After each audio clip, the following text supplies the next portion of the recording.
What's up, everybody? Sorry about that. I'm still very bad at streaming and making videos. So thanks for thanks for hanging in there with me.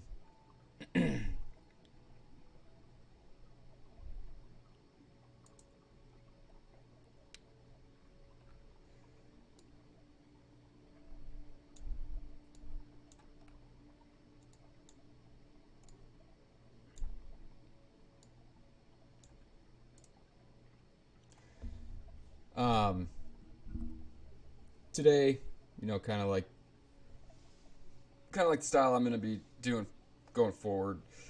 Um, we're just gonna be chatting, just trying to figure this stuff out. Hey, what's up? What's up? Zeus fart. That's a great name. Powerful. Um, and really the overarching theme of the next several live streams we're gonna try to once and for all, and it might not even be possible, but try and figure out which makes more sense. Are we actually in Marika's psyche, right? Is she a real person in the outside world who is going through stuff, and we are entering into her kind of traumatized brain, or is the lands between and everything that we see a real place? And since Marika is um, a god, her inner world is able to project and affect the outside world. What's up, everybody? We'll get home soon, Aaron. What's up, Norman? What's up, everybody? Thanks for hopping on. Um, and that's kind of the direction, the overall direction, right? I think that will help kind of paint the narrative, and explain certain things. To be honest, I don't think that whether it's actually inside Marika's psyche or because she's a god, she can uh, basically her inner world is projected to the outside, or it affects the outside. To me, those are the same thing. Um, so, but for some reason, it really hangs people up, and I think it's because I'm just not doing a very good job of explaining, probably. Um, so today we're going to go through kind of a rough timeline of events, especially now that we have the DLC trailer, which seems to be taking place at the very beginnings, the crucible where everything started. Sorry, my dog. Can you see him? Um, and it's told to us that this is where Marika first steps foot. So another thing that we need to kind of think about moving forward is, okay, so if Newman are actually from outside of the lanes between, this is where Marika first steps foot. So is she coming from way outside of our current map, right? Like someplace else, and she wages war and becomes a god here? Or is it meant that because this is where she first steps foot, does that mean that she was born here? So, yeah, I think we'll see Melina in the DLC. I think. I don't know. I could see it going. I could see it going both ways. I would think, based off of my theory, I would think we would see her. Um,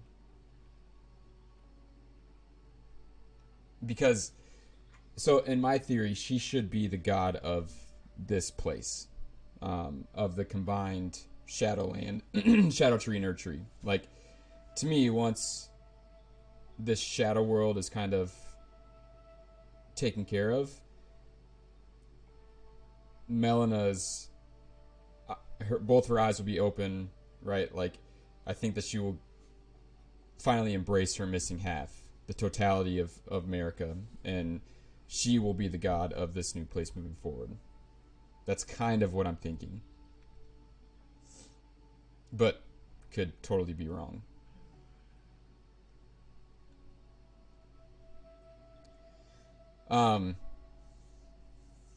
So there's a couple things that I think will help um, paint the picture in a certain way that either we're inside America's psyche or she's projecting her inner world to the outside. But I think it's either one could definitely be correct, and I think that we are on the right path here. And I think that there's several clues that kind of allude to that.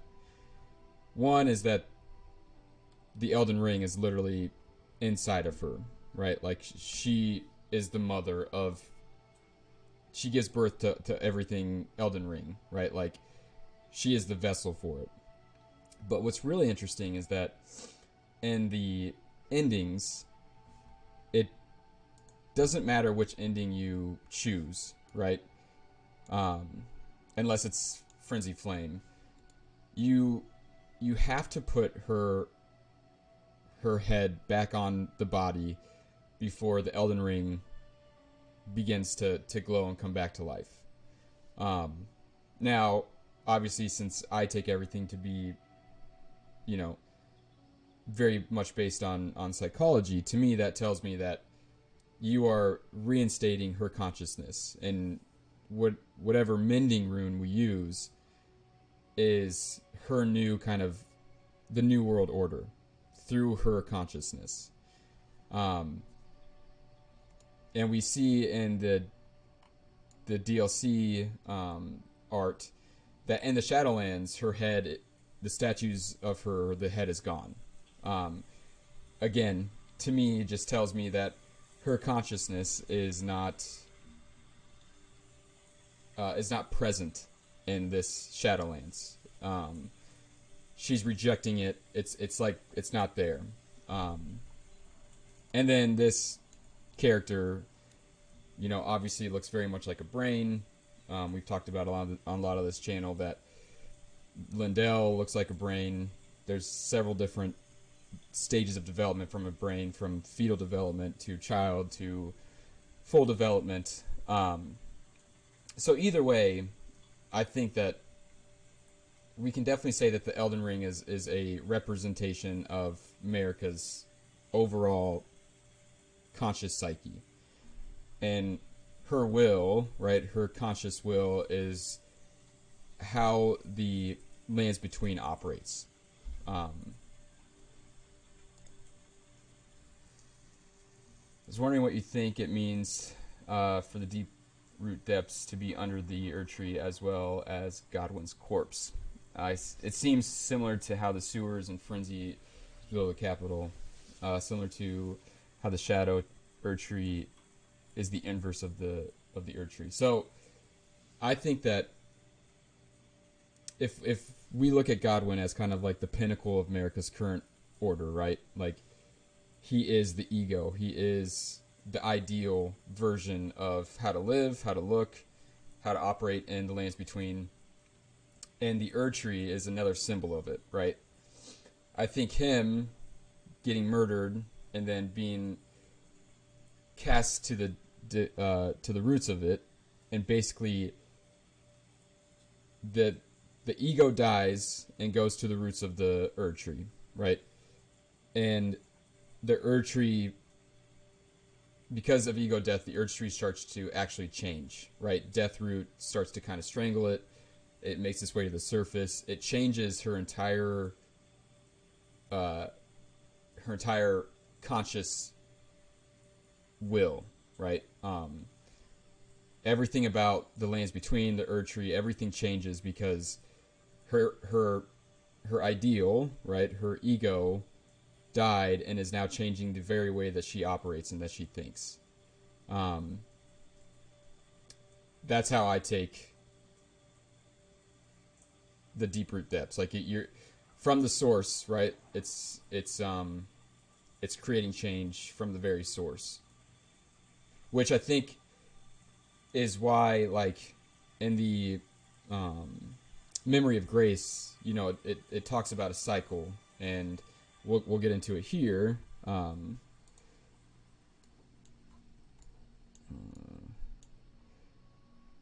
Like, it talks very much about a cycle, and that you just stand before the Erd Tree, you become uh, Elden Lord, and you brandish the Elden Ring, and nothing really changes, right?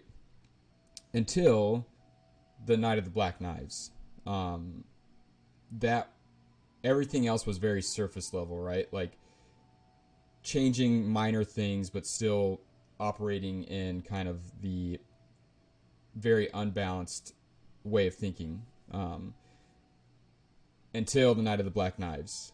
And I think that was the breaking of the cycle. And I think that is kind of represented by Godwyn, the current ideal, is killed and brought down to the source of the Erd Tree, and from there, real change takes place. Until then, everything was very much surface level, and if the Erd Tree is actually just an illusion, then everything was just kind of an illusion. Nothing was changing, a different Elden Lord or whatever, but the things that were accepted, the things that were outcast were outcast, and now with the death of Godwyn, real change can take place.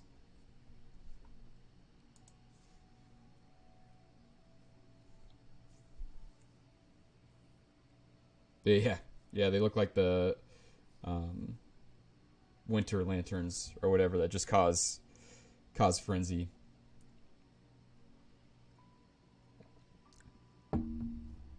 Um, so I'm gonna need you guys' help with this because I am not.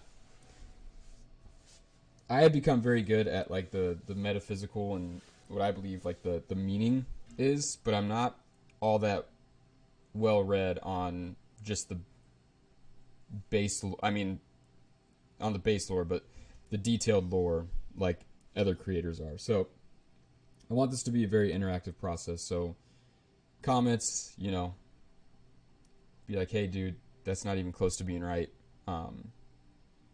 But so it seems like we are going.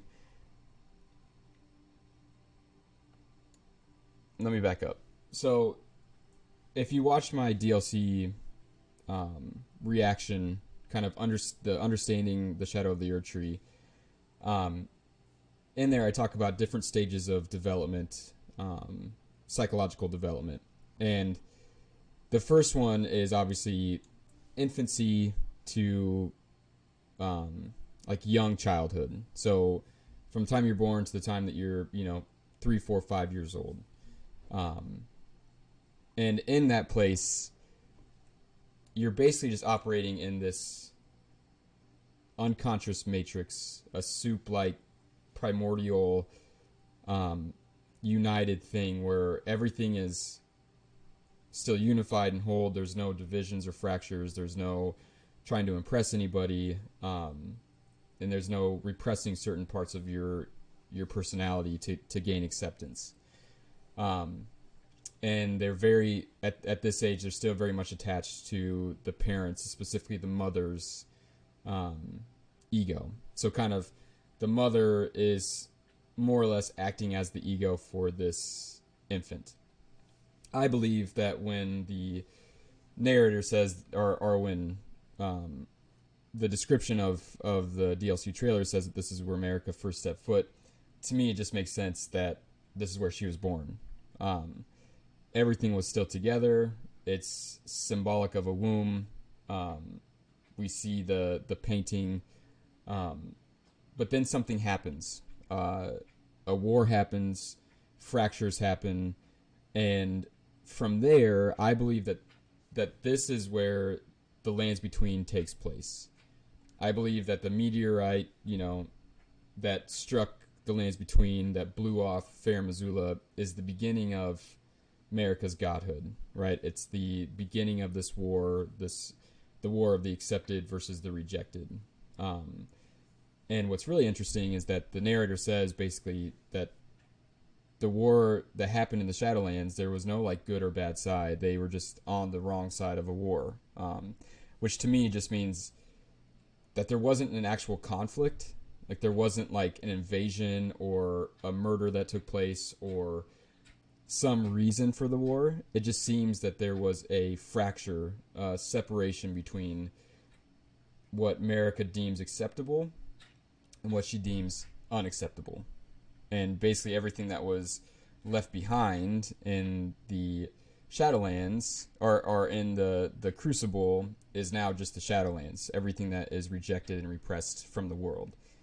And then from there, we move to America's first act as a god, right? I believe that the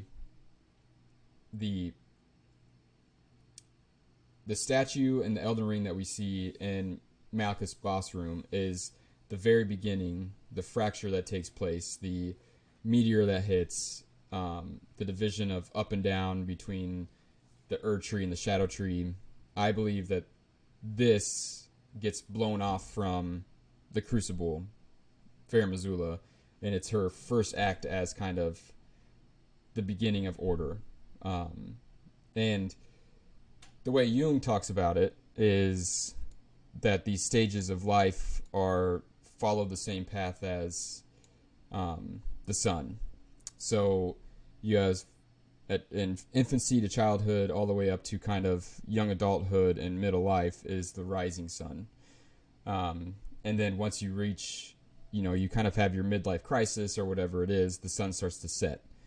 And I think that it's really interesting that Fair Missoula, the sun is just starting to rise. It's always dawn.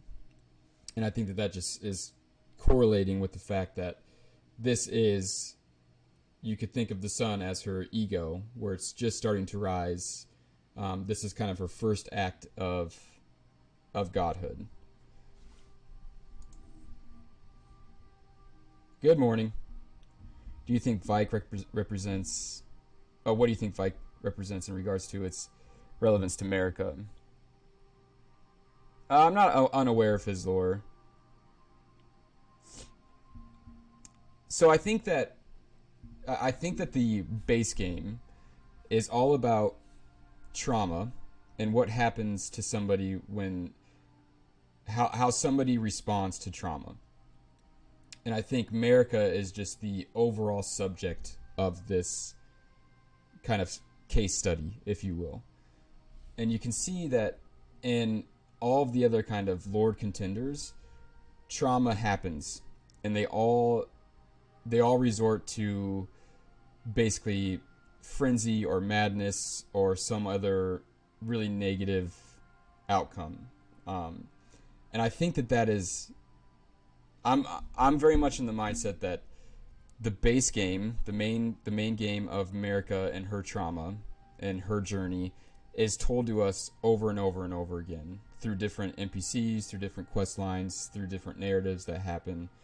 And I think Vike is just one of those examples. Just like Oscar and Irina and Bernal, like they all seem to... things are going really well, and then their maiden or their daughter or something happens to somebody that they care about, and it's the result of that trauma that seems to inflict them with an outer god. And just like we have a choice at the end of the game, what are we going to do, right? Are we going to resort to madness and chaos and frenzy? Are we going to mend it? Are we going to just double down and kind of do gold mask, where we're just going to further repress the trauma and pretend like it never happened? Are we going to integrate a different part of the world and see what that does? And to me, Vike, after getting so close, right, when trauma hit, he just went mad. And it's just showing, to me, it's just showing exactly how one gets inflicted with frenzy, right? It's a result of a trauma. It's a result of losing somebody dear to you. And I believe that is being told to us over and over and over again. So that's kind of how I see Vike. Now, I know that he befriended dragons and all that other stuff. But I think that that's just giving him backstory. I think it's just telling us this guy was the guy, right? Like, but in the face of trauma, he couldn't really handle it, and basically his mind broke, and he went frenzy. What's up, Steam? But Norman, I'd love to hear kind of your take on it. That's kind of why I do these live streams, because I get blinded, right? Because I'm very much looking for certain things. So I am almost in that confirmation bias. And I do these live streams to get feedback from y'all and to get some pushback on my thoughts, because it's difficult for me to not see it, if that makes sense.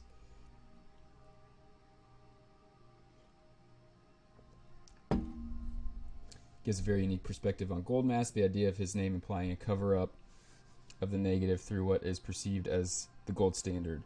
Yeah, that's kind of how I've always taken Gold Mask. And his mask literally being a golden sun, to me it's, if we go back to this, he's trying to live, right? He's trying to keep everything here. But that's just not how life goes, right? Like, this is really bad quality, but this says crisis. So when a crisis happens, how do you deal with it? And again, kind of the way I see Radon is like some people just repress it and hide from it and try everything they can to not deal with it. But that's just not reality. At some point, it will come and bite you in the ass. And if you kind of just put this into terms of a tree, the crucible would be the seed, and then obviously the sprout would be America's consciousness just starting to sprout out from, I should have had, do I have it somewhere in here?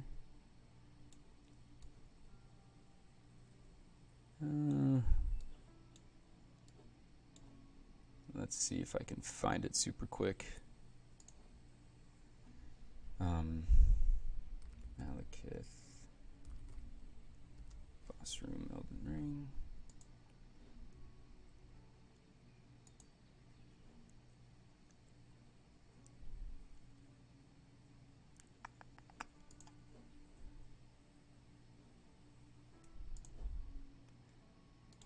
Okay, we'll just do this one.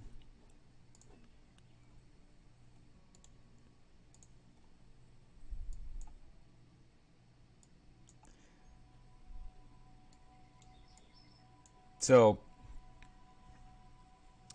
if we take the seed to be the womb, America's birth, where everything is still together, right? It's very much akin to like the Big Bang, all that kind of stuff. And then the sprout, right, would be what we see right here.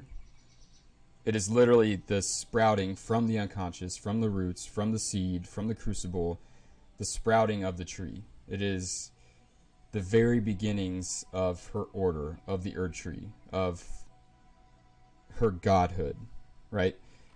And I've always said that these two are just telling the same picture, right? It's the beginning of a fracture. It's the separation of the Erd Tree and everything else, right? It's the separation of her order and everything else, of order and chaos, of divine, cognition to the instinct of a beast. And as the tree grows and as we go through different stages of life, right, Gold Mask is trying to keep things right here. He's trying to keep everything in its pinnacle. And I believe that him saying, the fickleness of gods is no better than men, or whatever, is the fly in the ointment, is like, even gods have things that happen to them, right? If America is actually a god, and the world is just a representation of her inner world, like shit happens to them. They're not immune to the realities of life, right? Um, so,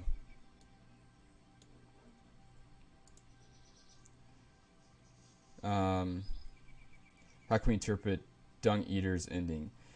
Honestly, I'm not super familiar with Dung Eater's ending. Um, I know that he talks about, right, it's like very much like the Omen curse, in that it's going to be inflicted on everybody. Um, I might need a little snippet of kind of the general take on the lore. I think another perspective on Vike is that Vike is a potential persona of America. Perhaps all potential Elden Lords are an extension of her secondary personality with the intention of restoring herself in a way of fragment of herself. AKA the Tarnished are on a path to repair the trauma. It seems like potential replacement for Godwin, a second golden standard. Yep. I can totally get down with that. And again, I think Vike and Bernal and everybody that came before us, before the Night of the Black Knives, they could only make it so far because the true trauma was still being repressed, right? Like the truth of America, whatever she is trying to hide, is still being repressed, which is why it just kind of everything was still very circular, very one-dimensional, and everybody got stopped, right? Because trauma just kept happening, and as much as you want to run away and hide from it, it's still there, and until you face it, until you deal with it, until you enter what is called the dark night of the soul, and you confront it, shit's never going to change, right? Like it can, surface level things can change where you might have, if in context of a real person, you might have a good couple weeks or a good couple months, but it's coming back, right? Like you're putting a band-aid on a broken arm. So, which is why I think Godwin, right, and the death of the ego and entering into the dark night of the soul and facing the changes and letting your old self die for the birth of something new is the base game. And I think everything before that is just a very circular motion, a very cyclical motion that really didn't hold any weight. So in my theory, this map is a fetus in a womb. The head right up here, nose, eyes, mouth, you go all the way down, umbilical cord at the Liurnia Divine Tower. You have the feet here, and in the childhood stage, right, where the island of memories now becomes continents, I think is exactly what we see here in the map. I think the head all the way down to the feet are basically memories of America's and how she got to where she got to. And we can kind of follow that because there's 4 churches of America, and they all, first is in the head, second is down here, third is in where we start, and then the fourth is in the Weeping Peninsula. And basically they tell a story of, the first one is all about the Erd Tree, and then once you get to Lindell, it's kind of like, something's not quite right here. And then when you get to the third one, she is basically sending her warriors, right, her warriors of consciousness, let's just call them, to death, basically to the Shadowland, right? And then from there, once she confronts her shadow, and once she actually brings them back into consciousness, I believe that is when she says, once you've died or whatever, after your death, I'll give back one's claim. Then return back to the lands between, wage war, brandish the Elden Ring, grow strong in the face of death, warriors of my lord, Lord Godfrey. And I think we know, right? The trailer says that when something is stripped of grace, they go to the Shadowlands and they die in Mesmir's flame. And I think that that is basically what she's saying, is that she's going to send her consciousness, right, into the Shadowlands to finally face Mesmir and everything that she's been repressing, and then bring things back in a much more holistic way, right? And Melina tells us this at the Church of Pilgrimage, which is also where Radagon is at. So, after thy death, come back, wage war, and brandish the Elden Ring. And Pilgrimage is very much, it's a journey, kind of a faith-based journey of discovery. And I think that we can, I think we can assume that the events of the world, right, start in the mountaintops of the giants, and they go all the way down to the Weeping Peninsula, and ending kind of either in Weeping Peninsula or in Caelid. And Caelid being where Rot is at, and it's killing things, it makes total sense that if she is trying to kill her old way of thinking, kind of her old identity, to rebirth something new, that this is where it would happen, right? This is kind of her last act of will, her last thought, all that kind of stuff, and it's showing us there in Caelid. Let me go back to. Wow, it is super slow right now. Okay, let's see here.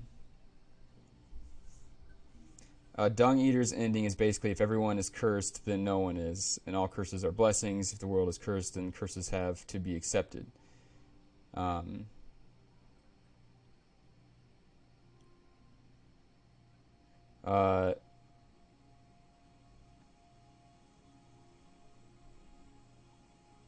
Matt, I can't converse since at work, but I know that the way you use your trauma could be good or bad.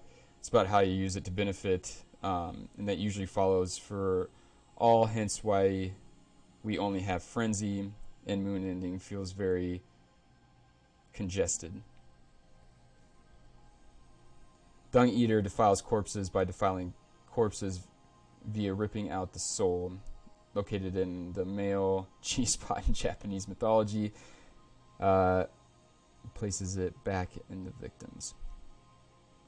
Wow, that's really, like, I know the kind of the base, or like the very surface level of Dung Eater's quest, but I love Miyazaki and George R. do this incredibly well, where it's like usually the nastiest things that are happening are actually good for like society as a whole, and it seems that that's kind of Dung Eater's.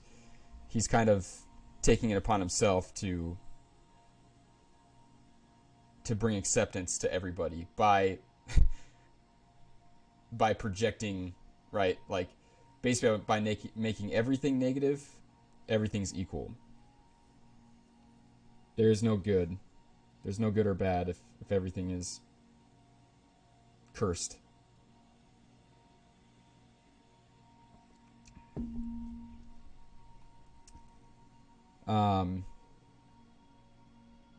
Your theory is my favorite, and I love it so much. Oh, thanks, Maz.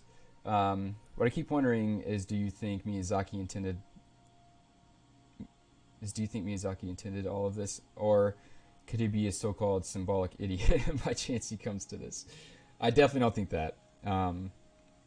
Miyazaki has been producing games, for 15 years or whatever.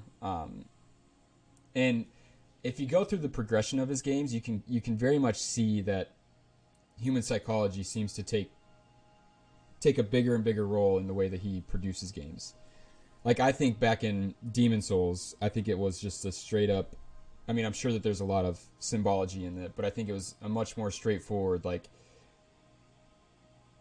dark fantasy RPG with gods and things like that. Now, I think that he's always played around with human thought and human psychology, because even back then, you know, he would cover people's eyes, and from there you seem to be, your other senses are heightened, if you will, which is kind of how I see a lot of the outer gods.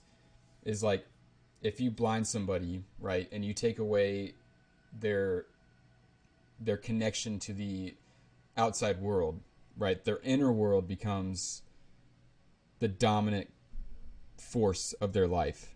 And if that inner world is negative, right, like for um, uh, Shabriri or for Moog, or even if it's a faith person, right, whatever is on your mind, it becomes the only thing you can think of.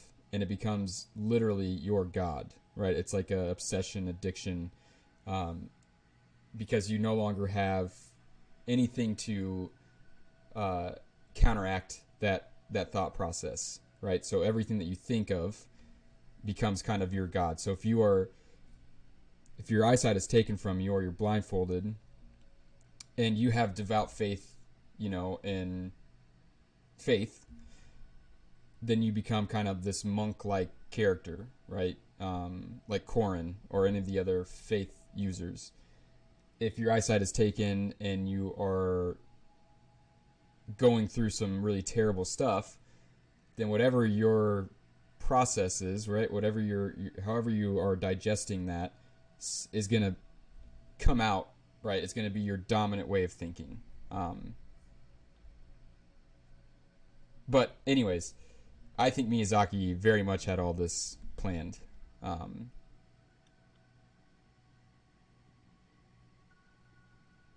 I think, you know, the game's been out for, what is it, 2 years now? Um, and if you think about Miyazaki as a culmination of his his games that he's produced, if Elden Ring is just a culmination of it, like, and building and building and building, I can very much see him planning everything out and saying, like, I wanted to do this in Bloodborne, but the system wasn't ready for it, or I didn't have a way to put it into a game, but now I do. I very much think that he intended all this to be.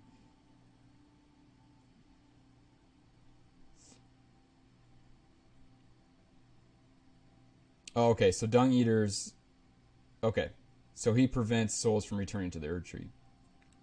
Interesting. Also, I don't buy the map as a fetus. That just seems a bit tinfoil hat to me. That's cool. Yep, that's cool.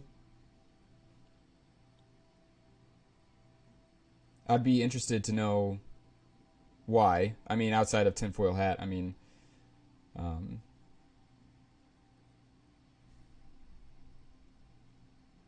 it's something that I can't not see. So, and knowing Miyazaki, it's definitely gonna play into the lore. Like, he's not gonna put a map and not make it significant to the lore. What is the tarnished role in symbolism and all of this in the same union point of view? Well, so tarnished is just somebody who is stripped of their grace. And if grace means that you are accepted, right, and dwell within America's ego consciousness, then the tarnished are anything um, that is no longer in that ideal. So, like Godfrey, this happens to Godfrey. Um, he becomes tarnished because he is stripped of his grace and is sent to the Shadowlands. I think that that's kind of like, and when when brought back, it seems that the tarnished have um, I don't really know how to say this, but they have they're almost like a blank canvas, right? And you can tell this because the guidance of grace points them in different directions, right? They're all being used for different things. Um, It's kind of hard to.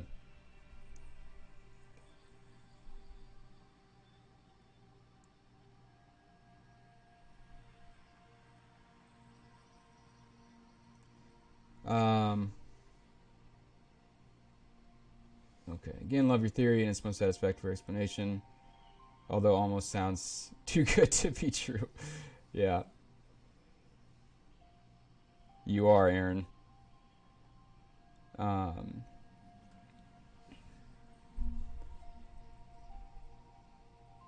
let's see. Your base game America is individualism and DLC is holistic. Basically, yeah.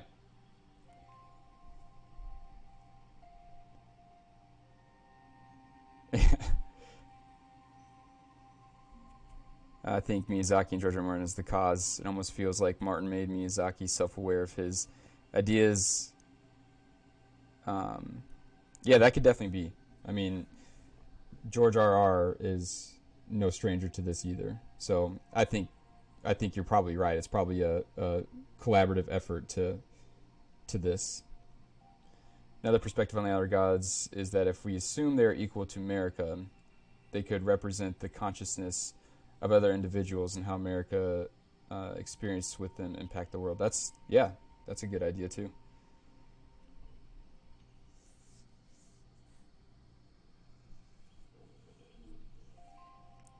For me, the Erd tree looks too much like a brain, and so does Lindell. I don't know if your lost infant theory is making me see things, but the tree that is wrapping around the shadow tree looks like sort of how things other do slowly start to. Oh, it seems like an infant hanging onto the tree. Interesting. Sort of how the things others do slowly start to impact the way we live in subtle ways. Yeah, that could be very true, Norman.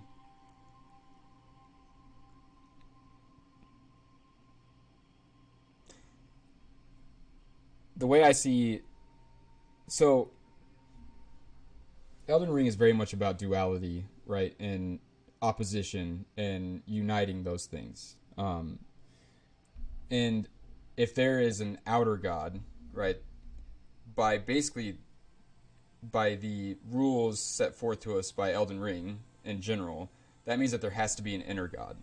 Um, and I believe that is basically the quest of America, right? Is to find her inner god. And if the greater will is an outer god, and basically societal acceptance and uh, cutting off and dismembering yourself to gain acceptance, that's not who you truly are. That's not your inner God. So I think anything that is not your inner God, who you actually are, is an outer God. So whether that is kind of like you're saying, Norman, whether that's somebody else and their kind of interaction with you and their uh, how they see the world and how they can kind of infect the world through their demeanor. Um, it's a good thought. It's almost like if you're gonna talk to somebody who's addicted to, let's say, alcohol, like that would be their outer god, right? It rules their world. It's not their inner god. It's not who they really are, but it's who is pulling the strings and who is taking control of their life. Like that is very much their outer god. And I think you can apply that to all the outer gods that we experience in game. It's like it's an addiction, it's a response to something, it's now become the dominant way of thinking. Um,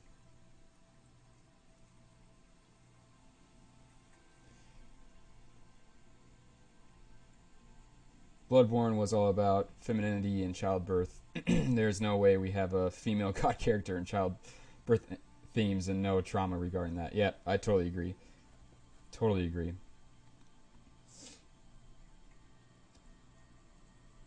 Young didn't exist in a vacuum. They are ancient ideas. He's putting forth ideas that generated in the East anyway. Yep, yeah, I totally agree. I think I use Young because his source material seems to cover everything, and whether that's the um, inception, right, of that material or not, like the way that he's much more accessible and much more like I can get all this information through one source. But I totally agree. I think that he obviously gained inspiration from other things. I think that Secrets of the of the Golden Flower have a huge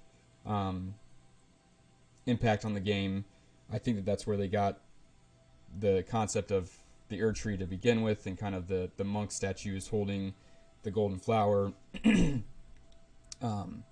But Jung did, he also kind of did a dissertation or commented on that too.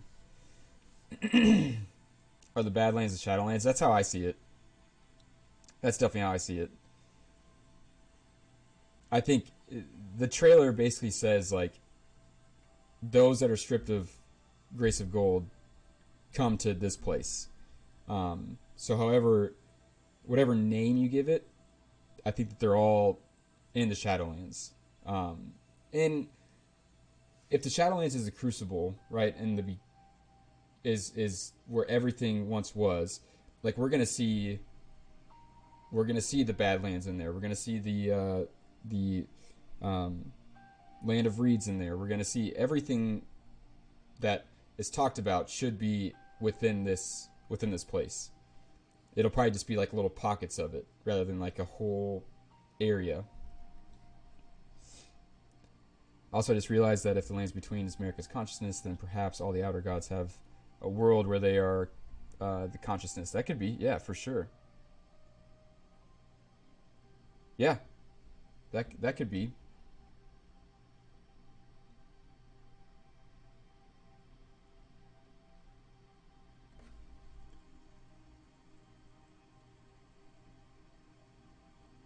Earth Tree and Shadow Tree also look like umbilical cords and with the placenta. Oh man, I did not. Oh, you're so right. I have that. That is a really cool. Man, that would fit so well too.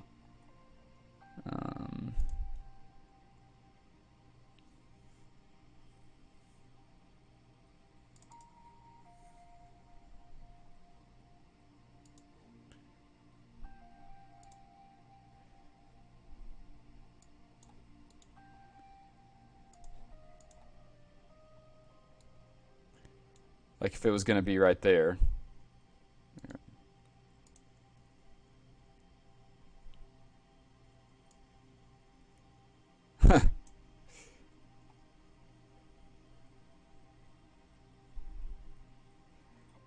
Wow.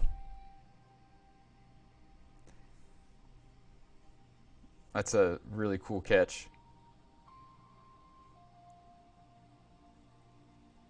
Wow. Whether that's right or not, like that is eerily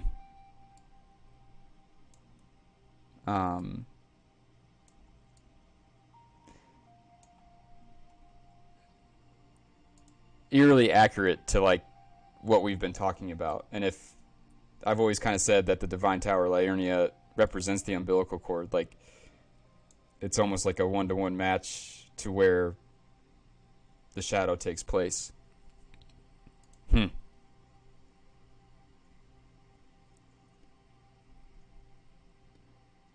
I was kind of surprised to find out the term outer god is from Lovecraft and Eldritch mythos. Yep. That's the only other instance this term was used. Yeah. And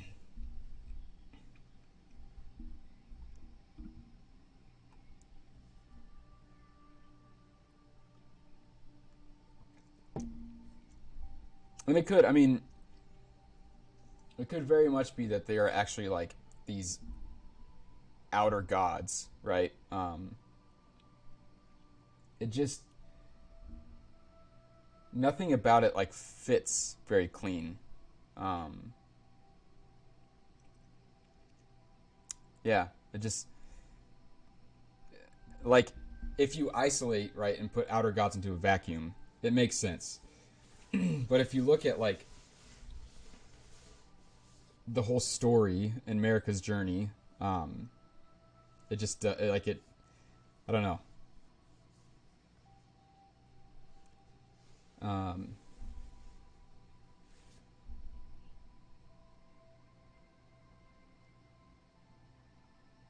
yeah, really, that's really cool, Ethan.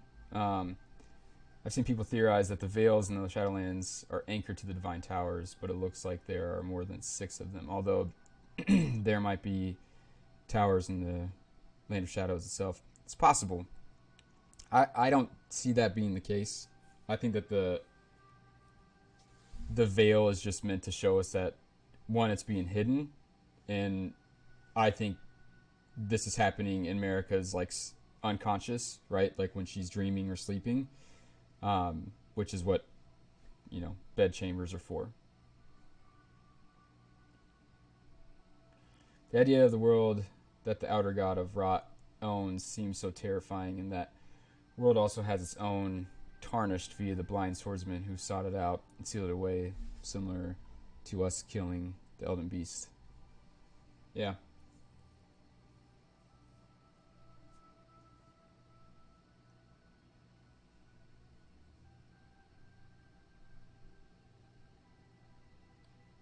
Yeah.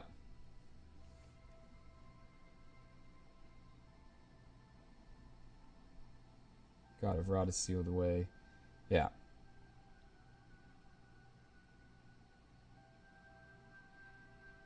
Yeah, it's possible. Um, we've talked about this before on this channel too, but Miquella being able um, to basically seal away an outer god, right? To um, lessen its effects on the person, I think is really really relevant. Um, like if Miquella is this character who is able to heal and unite things and is basically the new path, the new world order, right?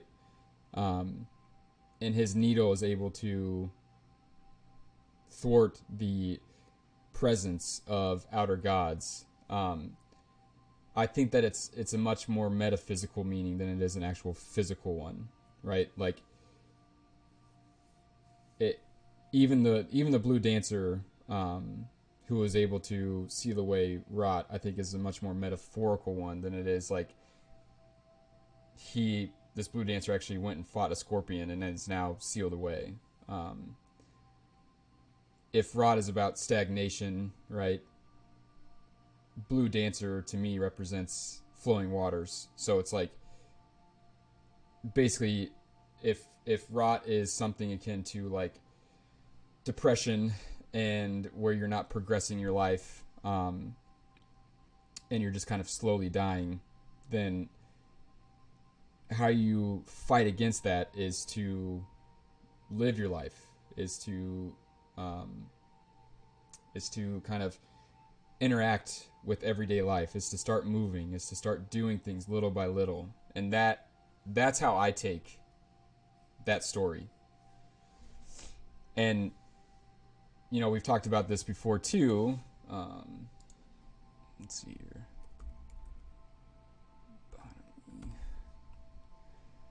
Um,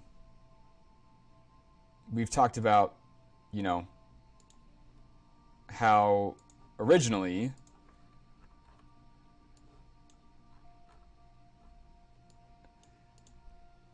when somebody would have a mental illness, way back in the day, um, they would consider it to be like a demonic possession. You have demons in your head. And the way that they would treat those, right, is to perform a lobotomy, which is a golden needle shoved through the occipital lobe into a brain and basically is wiggled around. And it was thought to relieve people of these mental illnesses. And I don't think it's a coincidence that, Miquella's golden needle originally was used was meant to be used through somebody's eye and could also relieve them of the effects of an outer god. And the reason that in lobotomy, in the real world, the reason that they use pure gold is because it doesn't interact with human biology. So other elements have a negative reaction when touched to, our insides, but gold doesn't. And I think that that is just another reason why Miquella, being a healer, using pure gold, his needle, is capable of forestalling the whether it's rot or frenzied flame or any other outer god. I find it hard not to see things in that metaphysical way.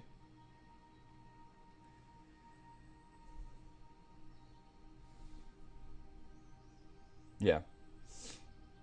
And there you go. Yeah. And Miyazaki talks about that the Elden Ring is, like you're saying, Hamlet, the laws of this world. And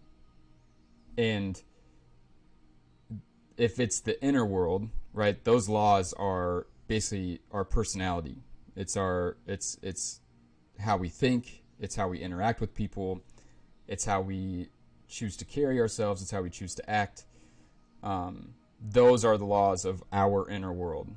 And some are good, some are bad, some are just completely chaotic and crazy, some are really pure. Just like, the law of gravity or law of relativity or whatever it is that actually tell us the laws of the outside world, we have laws in our inside world that we govern, right? That we get to, quote unquote, sacrifice or give birth to change our way of thinking, to change how we act and how we interact with the world. And I believe the outer gods are things that are they're almost like intrusive thoughts, right? That are trying to take control of our laws. Just like an alcoholic, his addiction is his outer god that has totally taken control of his inner world.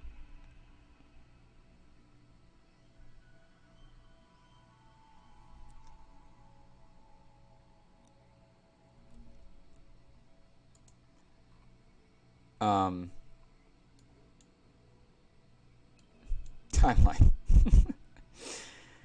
So we kind of talked big picture timeline, right? Like, I very much believe you have America's birth, the crucible, Shadowlands, where everything is united, the war and fracture takes place, and then from there, everything that we see in the lands between is basically a chronological memory of America's actions. So she becomes a god at Fair Missoula, and how she becomes a god is she represses a certain aspect of herself, right? This is where her shadow is literally born, which is why Malekith is there. Everything deemed unacceptable in America's mind stays there. It is in that memory, locked in place, locked in Malekith. And from there, she can, because she has locked away and sealed away her shadow, all that's left is her persona. And that becomes very godlike because there's no counterbalance to it. And from there, she goes and she wages war on the giants, and basically everything is for the growth and for the age of the Erd tree, right? And from a psychological development point of view, this is the time where the child is rebelling. They've completely separated from their parents, and basically they're making their own. They're going by the beat of their own drum. They're forging their own path. And I think this war against the giants is this metaphysical separation between the giants of her past, right, her parents, or the people that helped her grow, and it's her becoming her own person. And at this time, right, from this is when this is happening. Basically, puberty into young adulthood, where it's basically noon, where the sun is highest in the sky, and the Erd tree, the concept of order, the golden order, all these things are at their height of their influences and of their power. The age of plenty basically is during this action, or during this period. And then from there, something happens, right? If we go by the churches, the echoes of America, like in the first church, it's everything, the Elden Ring for the age of the Erd tree. Confine everything else. And then something happens within the sage of Lindell, where, the clock is noon, the acorn has turned into a sapling, has turned into a mature oak,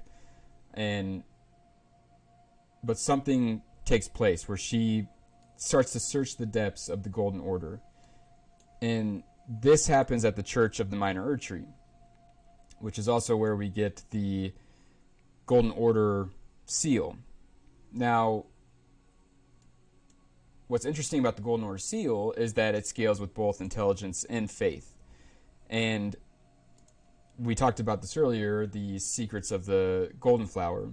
Now, one of the tenets of that is that you have to have this combination of science and faith in your life to be a very holistic person. If you have one without the other, you're kind of blind to the other half of life. And I think that this is basically that idea brought to Elden Ring. But what's really interesting is inside this, we learn basically this is the time also where Miquella says, oh, this isn't helping anybody. I'm going to go my own way. And I believe Miquella to be America 2.0, right? It's like America's new... It's like Miquella is the physical representation of the journey America is on, right? Starting a new order, going into the Shadowlands, doing it basically to heal people and to help people rather than to bolster her own ego. And then another thing that comes out of it is the law of regression, where it's trying to pull things back and to converge, right? And it's interesting that we know that Miquella is on a journey to the very beginning, right? To the crucible, to the shadow world.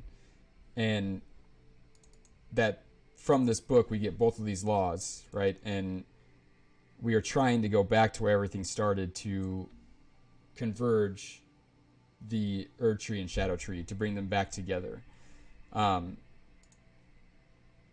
I just thought that was really interesting. Like, before the trailer, this always seemed like kind of a question mark. Like, we knew America was apparently not satisfied with the way things were going, but we weren't sure what she was doing. But it seems that what she's doing is she is completely changing her entire mindset, right? And again, I've referenced this before, but if you are a person that accepts that this is a fetus, and that Miquella is America's conscious 2.0, right? It's her being rebirthed and growing into a much more enlightened, holistic person, that this takes place coming out of the head of the fetus. Like, it's very much, to me, it's very much saying, like, this is the new way of thinking. This is the past, the things that weren't really working, how we got into it. This is the new path forward. But it doesn't work because she still has yet to do one and very important process, which is to go back to the beginning, right, and to heal everything. But I find it interesting that during this same time, right, the birth of the Golden Order, it talks about Miquella, it talks about the law of regression, and we know that they're going back to the beginning together to converge, right, to unite the accepted and repressed.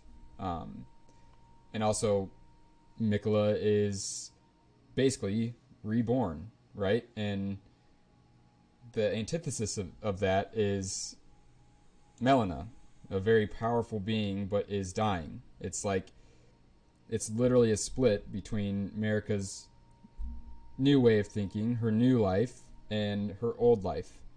One being reborn and growing and developing in a much more holistic way, and the other, a incredibly powerful, very assertive, dominant force, is slowly dying.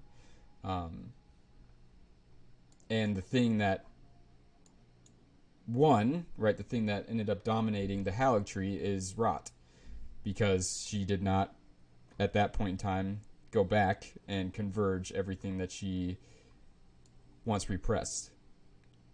Let's see here. Go back to, how does all the game's biblical references fit in with your theories? I'm sure you, if you dived into it. Yeah, I mean, the way that I take, like, let's say the Golden Order is very much like Old Testament shit. And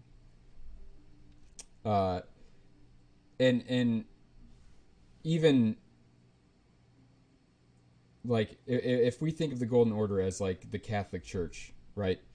And all the wars that they waged, and basically their monopoly almost on the world, or on certain majority of the West. And then if you extrapolate that to, the Nox would represent the Illuminati, right? This group of people that were, their thoughts were acting against the Catholic Church, and the Catholic Church literally drove them into the ground. And the Illuminati started hiding and started meeting in secrets and all this different type of stuff, because at that point you would be persecuted and killed for talking heresy, basically. And this is found throughout history. There have been tons and tons of astronomers and people of science rather than faith that were outcasted, that were killed, that were hunted down, because their ideas were in direct conflict with with blind faith. And it put God in a smaller and smaller box, because, well, actually we're not the center of the universe, and actually, looks like the Earth is 4 billion years old, and all of these different characters in history that were illuminated, right, that were people of science, got ostracized and hunted down and had to meet in secret. And I think that's kind of the story that we see in the Nox, with, they did something that provoked the ire of the greater will, right? Basically the social norm at that time. And they were, oh, if you want stars, then we'll give you stars, and you're going to be locked away forever. And you can see that the Nox are clearly a people of science. And I believe that the Nox were initially banned because they were able to figure out how to mimic life and how to start something without, quote unquote, God. Which is kind of like, and if you're going to bring it up to the 21st century, like, you could say artificial intelligence or artificial insemination or CRISPR or whatever you want to call it, where we're starting to play God um, is a big conflict with religion, right? And I see America, right, being crucified and stabbed as it's she is sacrificing her old self. She's sacrificing the social norms, all that kind of stuff, to be a much more whole, unified person. Um, I think that the catalyst that George R. and Miyazaki are telling us this through is through kind of the Inquisition and dominance of Catholicism and the Catholic Church, like way, hundreds of years ago. Hope that makes sense.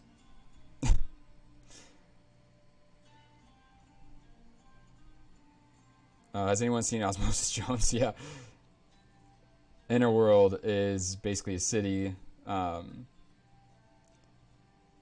Yeah, yeah. Don't know if this counts as lore, but I'm speculating that Miquella will be revealed to have a sealed eye, like Ronnie and Melina do.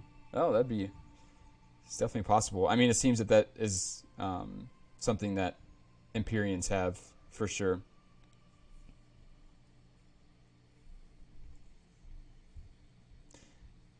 Um, I mean, if it would make sense that if Miquella is everything that America is trying to be now, right? Like a much more unified, holistic person, that eh,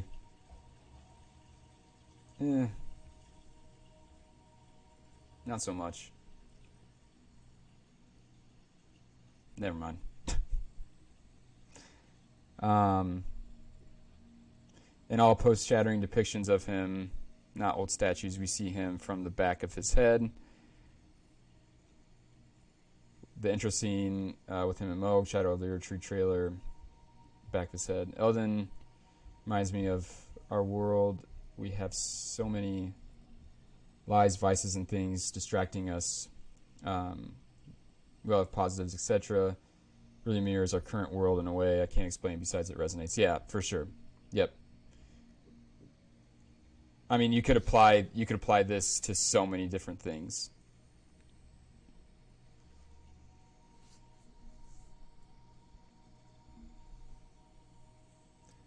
Interested to hear what you might have to say about that. Uh, Mental Sludge, are you talking about if Miquella has one eye shut?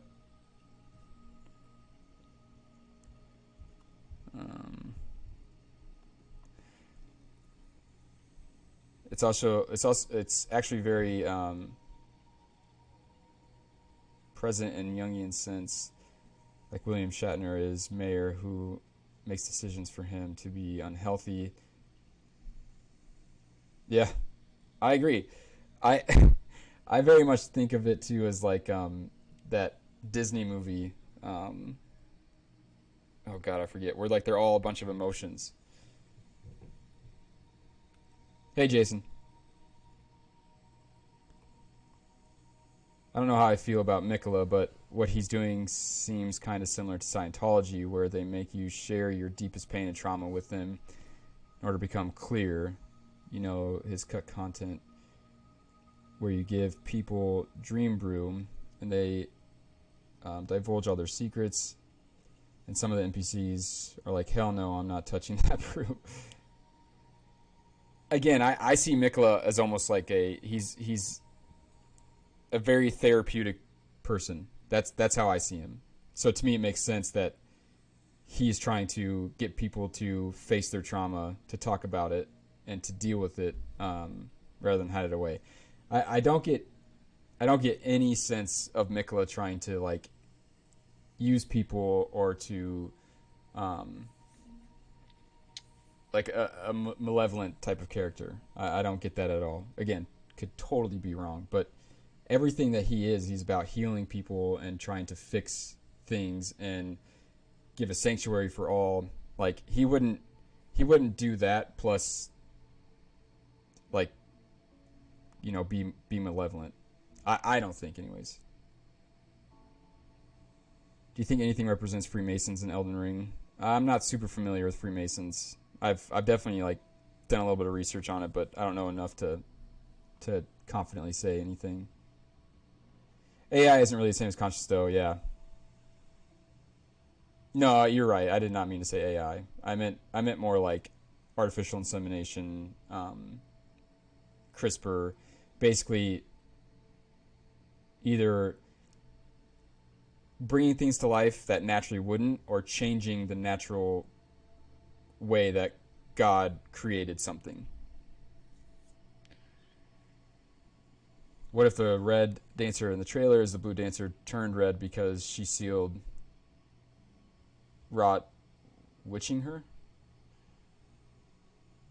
Is trapped in Lake of Rot. I can't remember.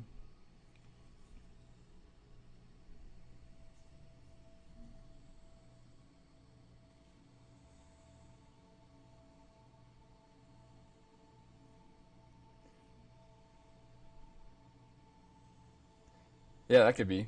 You could definitely get a red dancer talisman.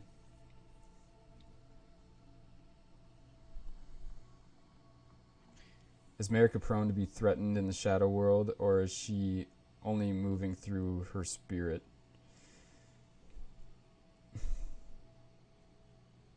That's a good question.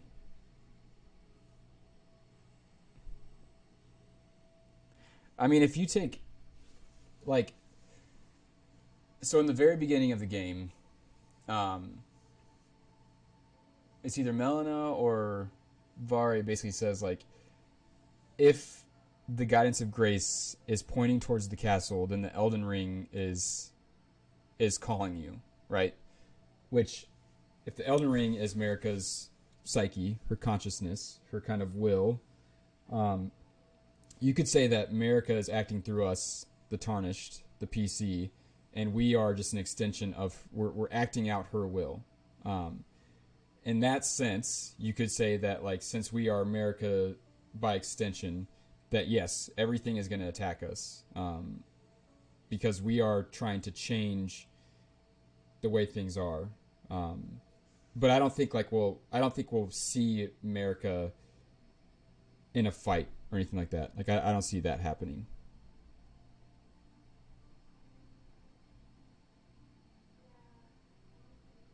Yeah, the bewitching branch says that he's able to gain affection through people. Um, Here, let me just pull it up.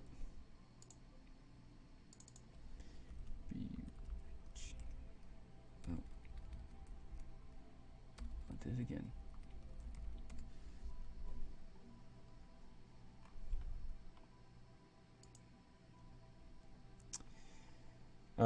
Imperium Miquella is loved by many. Indeed, he has learned very well how to compel such affections.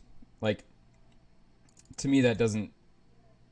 There's no negative connotation about that. Um,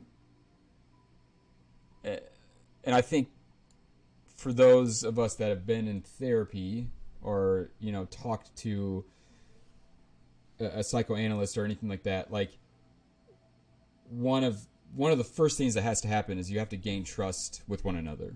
Um, you have to be able to tell these people kind of your trauma, your secret, and you have to be able to trust that they're going to help you through it. Um, Again, because I see Mikkel as that type of figure based off of a lot of evidence, I think that that's all that the bewitching branch is trying to say, is that, like, because he is this figure, you can trust him, and he has learned how to make people trust him. And I don't think he's learning how to make people trust him in a negative way. I just don't see it, especially with the ending of the DLC trailer. Like, there's nothing that would make us question his kind of motives. I mean, he stripped everything away. Like, he gave away his lineage, his title, he gave away his body, and it seems that the only thing that he's doing there is to heal the shadow tree. Um, so if he is malevolent, he's not doing a very good job of it.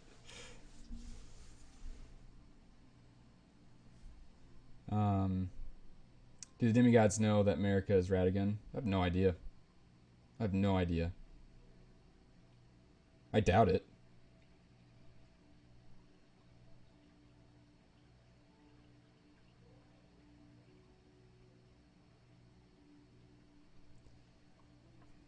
Oh, Inside Out. There it is. Um, we are the flame of ambition. Yeah. Yep. Um, yeah, but thinking of what the bewitching branch does, like turn the person into a zombie. Um, yeah, for sure. For sure.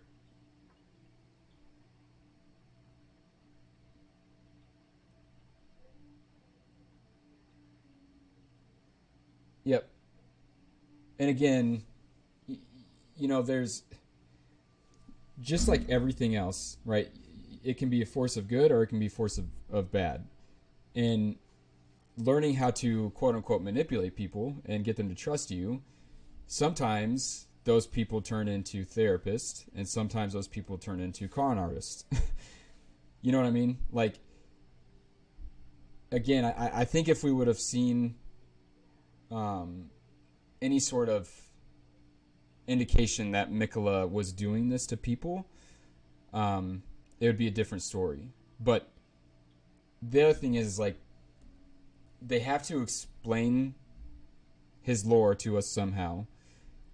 And doing it through an item, a usable item, it has to have an effect. Um, so we can't just take, the different ways that FromSoft gives lore is through a bunch of different devices. So it's hard to just say, like, because it has this effect, that's what it was, like, that's how Miquella was using it, kind of thing, if that makes sense.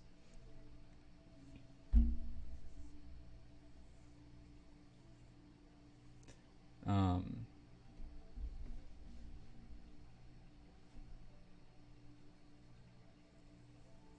ooh, I like that. So America is our second inner god in a sense, or promotion in our soul.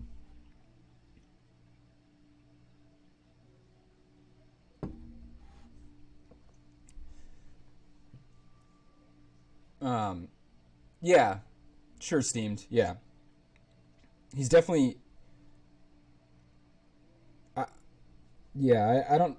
Again, like, I don't know that we're seeing him use that in a negative way. Like, he's starting an order of unity, right? Of acceptance and stuff like that. So again, it's not in a malevolent way, or he's not trying to, like, I don't know. I think we're both getting what yeah, the different shades of gray. Yep. Yep. Yeah, I definitely don't think Miquella is just, actually, I don't know. I do think Miquella is kind of just pure. Like, I think that he is that person, which is really odd for Miyazaki and George R. R. I just don't see, like, his motives and his actions um, definitely don't have a malevolent tone to him.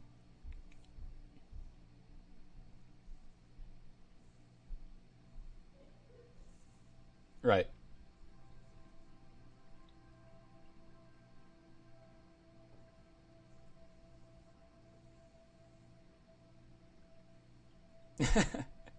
No, you're good, dude.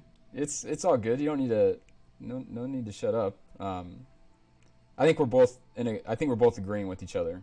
Um, Again, I think it's just how you choose to look at the character and his actions. Um, I think both hold equal water. You mentioned before you want to learn about the base game since you we're heavily knowledgeable on the insane deeper details. Um, I don't necessarily have questions. It's more of like I want people to correct me when I like.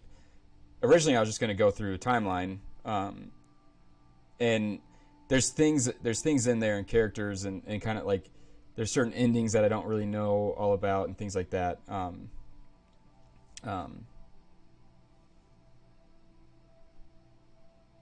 yeah,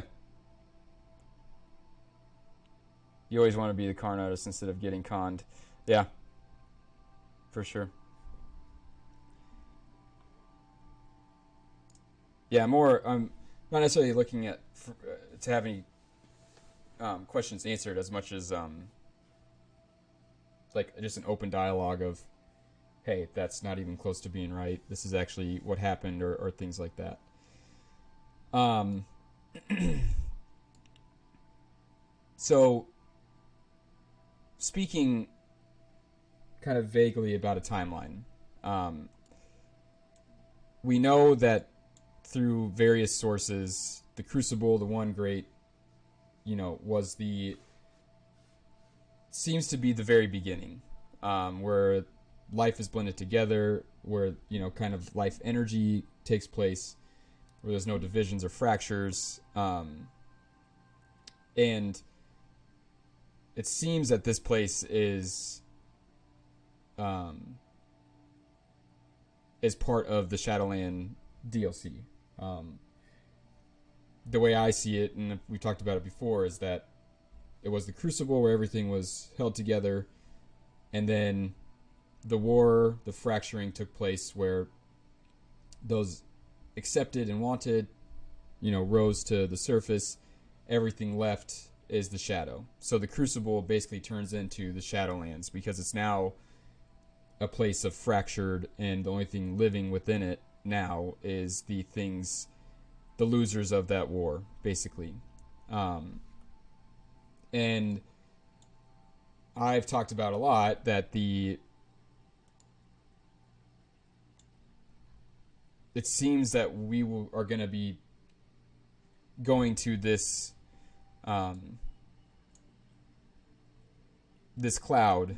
It seems to be where the DLC will take place, and it's in the shadow of the Erd Tree. Like everything seems to fit, including, in my opinion, how I explained the Divine Towers and the Mercurial Bath, and how it's representative of the womb where everything came from, or everything must go back to reunite.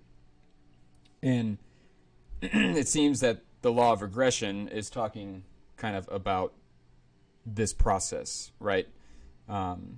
Where there was in the beginning the Crucible, and then the law of causality, things separate, an ego is born, order is born, fractures happen, and then they come back together again. And that is exactly what the Mercurial Bath is it's a six-sided basin full of water where opposites go to reunite, and the Mercurial Bath was called the womb, where everything was to be reunited. And again, if this is tower, umbilical cord, and placenta, which is such a cool thing, then again, it fits all too well, especially with the picture that we get with a woman clearly pregnant, in the portrait in the DLC.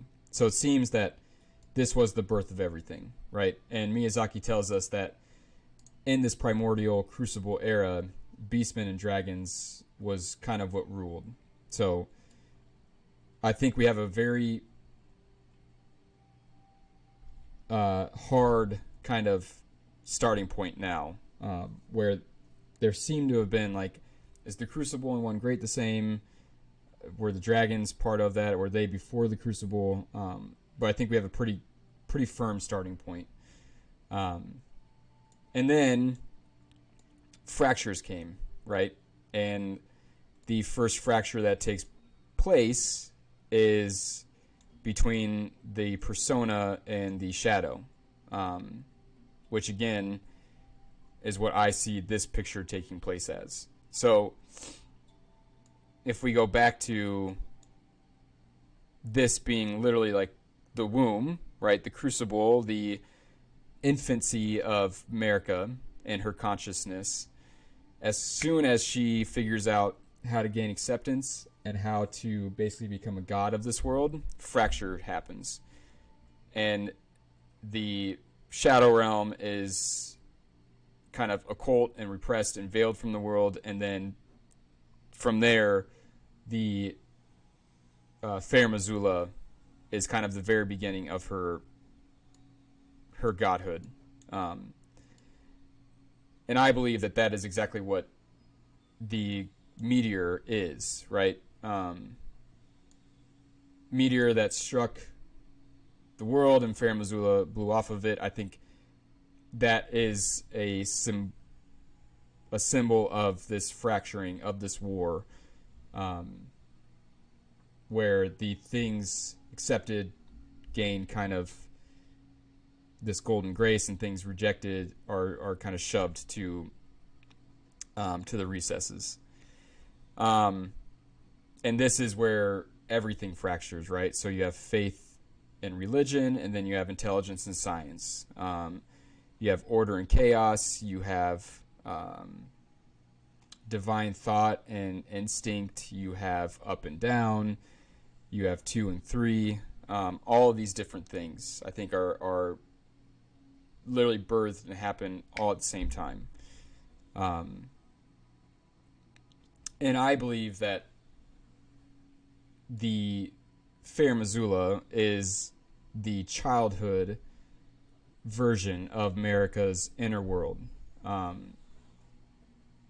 It's very chaotic. There's not a ton of like memories to it, and it's crumbling, right? It's like if you're trying to remember your past, you're not going to remember it perfectly. It's going to be a very kind of jumbled thing of what happened. But I find it really, really hard to accept the notion that Fair Missoula is like this literal place suspended in the sky for whatever reason. Even though that we know gravity is a part of the quote-unquote laws of the world, if we're looking at this as a real world. And it goes from beastmen and they're worshiping dragons and dragons all around to a single statue of human beings. Specifically, like royalty with a young child holding an orb. And the orb, based off of Gideon, is like knowledge, consciousness, all those different types of things.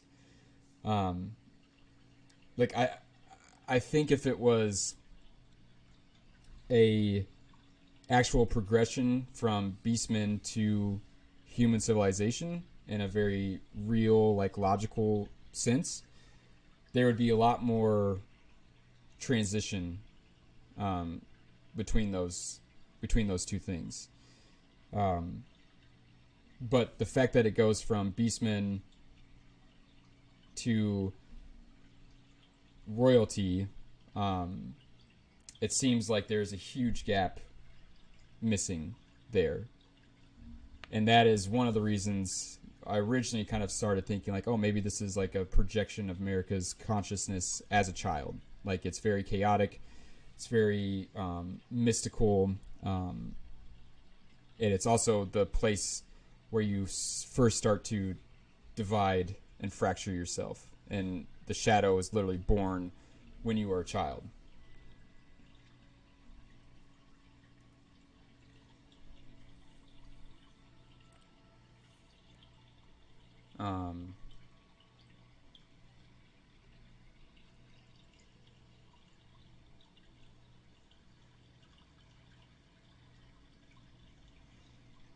Familiar with the Mimic Tier cut questline. but I wonder if there's something there that will be of use to your theories. Um, yeah, I've definitely. It's been a long time since I saw that video. Um, yeah, I would need a refresher on it, but it sounds kind of like the mimic tier is trying to become quote unquote like a god.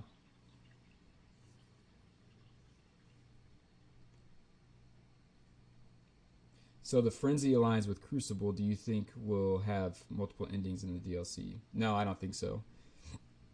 And I don't think the frenzy aligns with the Crucible. Um, the way that I see the frenzy flame ending is you are. It's like somebody who is completely detached themselves from reality. It's like a severe mental break or severe psychosis, like going mad or something like that, where you burn down your ego consciousness, and the only thing that remains is like this very chaotic, unstable unconsciousness. And it's basically the opposite of what we're seeing with the lands between, where now there's a repression of the ego consciousness, and all that remains is this madness. Um, that's how I see frenzy.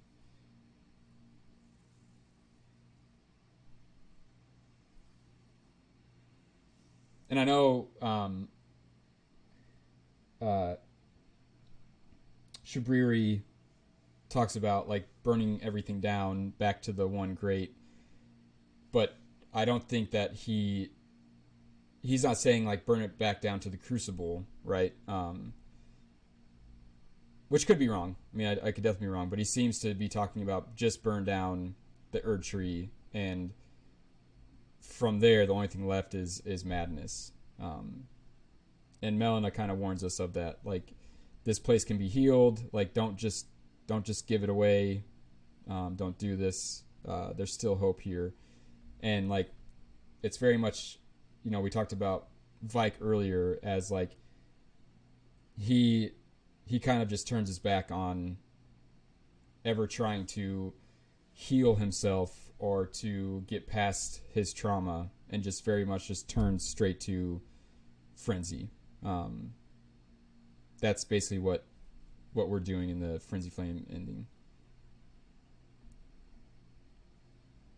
Gideon return, yeah, is referred to as the all-knowing, but never mentions the realm of shadow. Do you think that's because he doesn't know, or because the DLC wasn't planned that way? I think he really doesn't know. I don't think anybody knows about it except for um, America, and by extension, Miquella.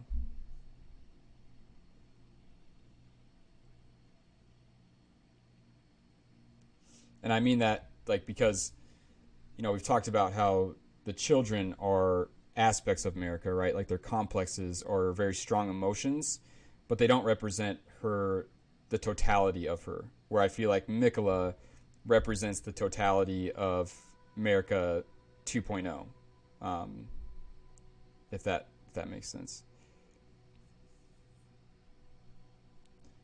I feel like Gideon has dwelled in ego, so maybe he was blind to the idea above and below. Yeah, that's very possible too. Yeah, he's very much an egomaniac for sure. Yeah, he doesn't know a lot of stuff.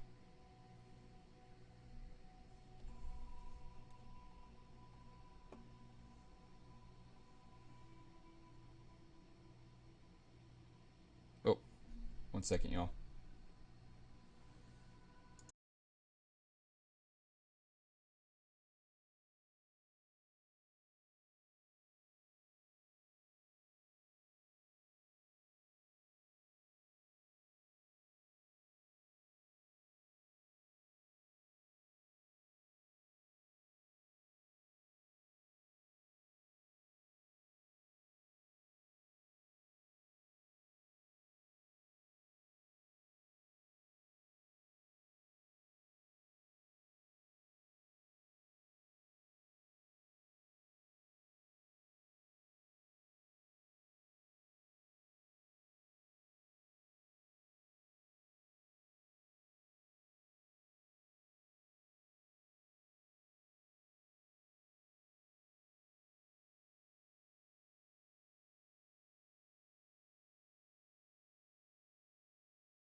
Sorry about that.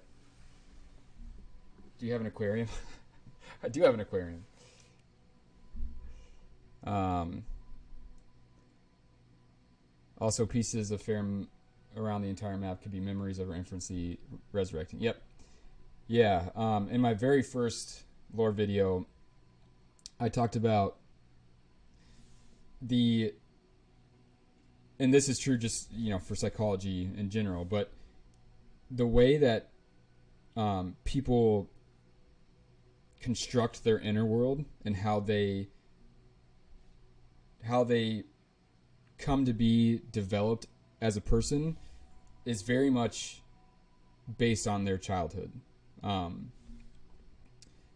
So seeing, right, Fair Missoula sprinkled throughout the entire lands between is literally a representation of, because this happened in her childhood, this is how things are shaped. This is how this world looks.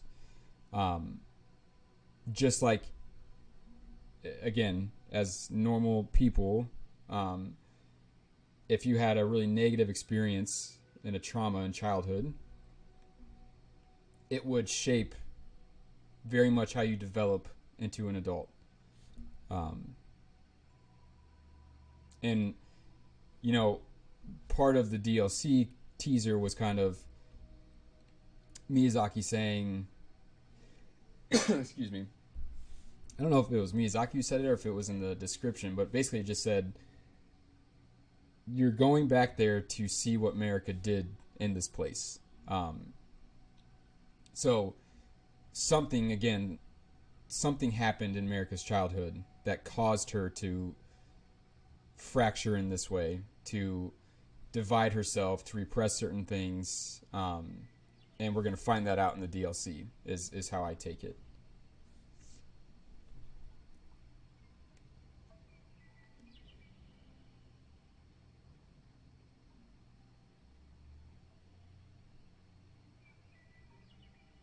Yeah. Yeah, and it could be that frenzy is basically like, ending your existence. That could definitely be true too.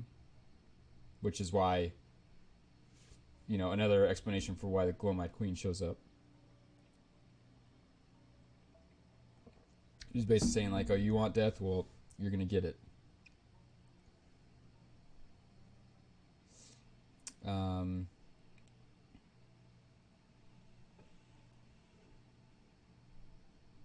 Wouldn't it be possible he becomes aware of it later on in the story?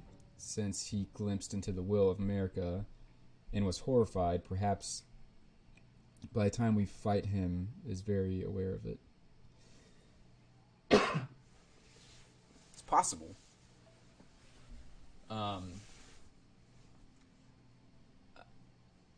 I think by the time that he glimpses into the will of America, like, shit is really sideways. I'm not sure. And it's also, that could have just been told to him through the two fingers, which isn't exactly a whole representation of America.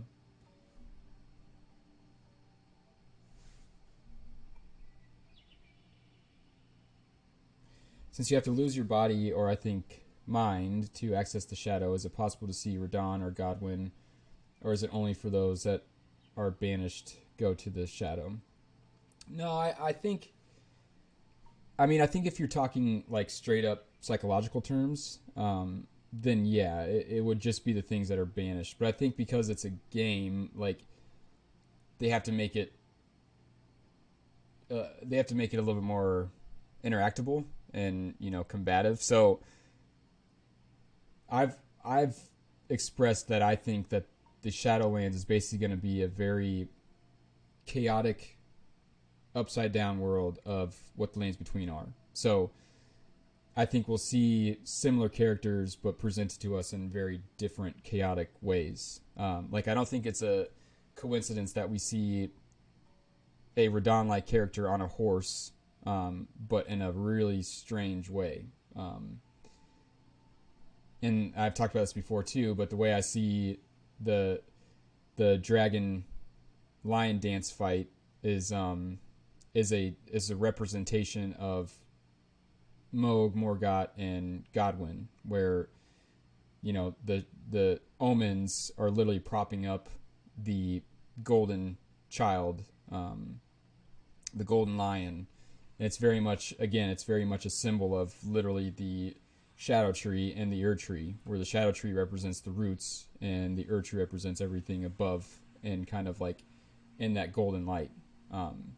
That's the story. Like, omen are cast to the sewers, but they're still part of this, royal lineage. But it's Godwin who is like, the face of it. So that's kind of what I'm expecting to see.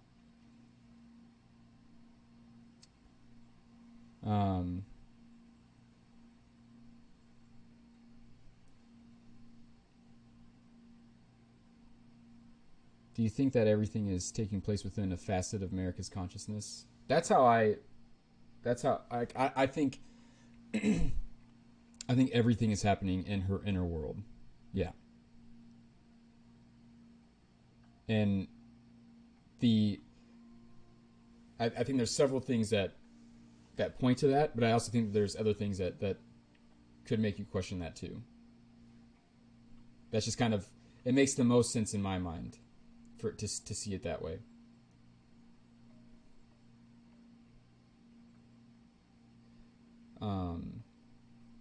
How is Ronnie's ending the good one when the soul decides to turn itself into 1,000 years of isolation? I know it represents shadow work, but still, having light on it would be better for healing. Yeah, I never got Ronnie's ending to be the good ending.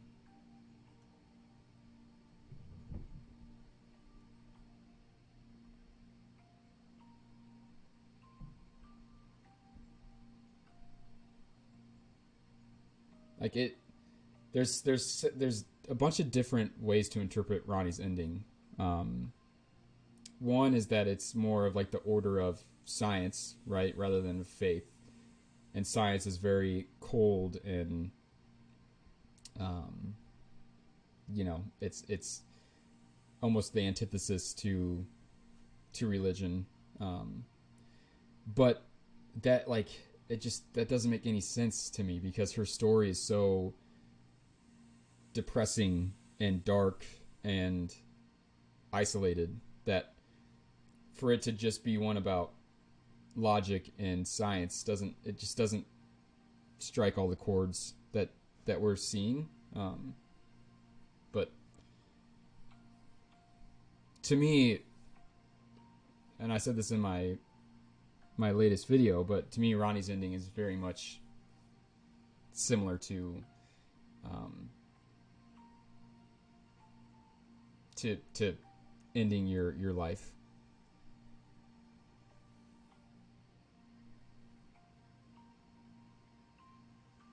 What's your take on Melna sacrificing herself to burn the Erd tree versus us burning it using ourself via frenzy?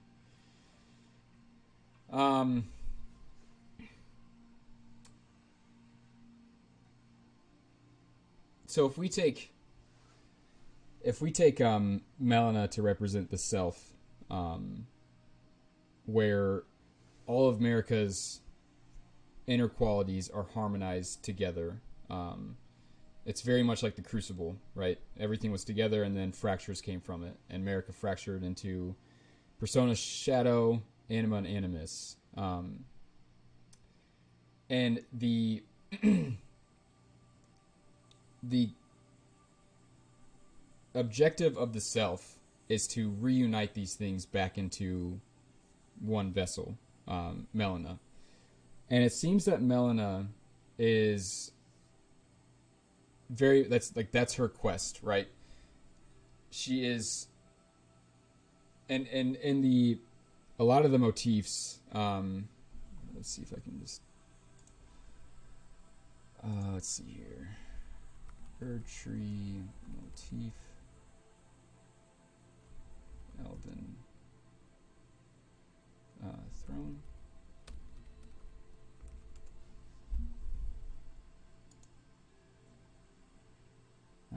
let's see here.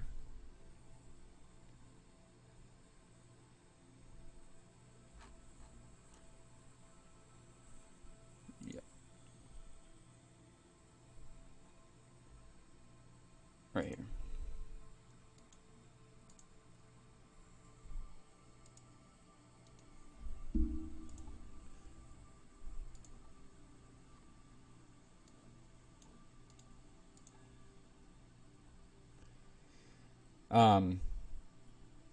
So in a lot of the different motifs that you see, especially ones that seem to portray transformation or progression or something like that, there's always a singular line, right, that goes through everything. It's very much like a sword or whatever, but it's a very vertical line that attaches everything together, which is pretty much what the self does, right? It's a conglomeration of all of your aspects, good and bad, into one vessel, and that is called your inner god. And Melina being one eye closed, the shadow beast eye, one eye open, the golden eye, strawberry blonde hair, the anima and animus together. And in her cutscene, Melina, Forge cutscene.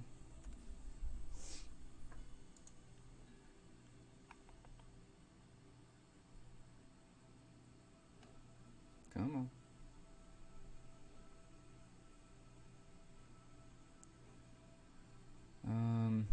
Yeah.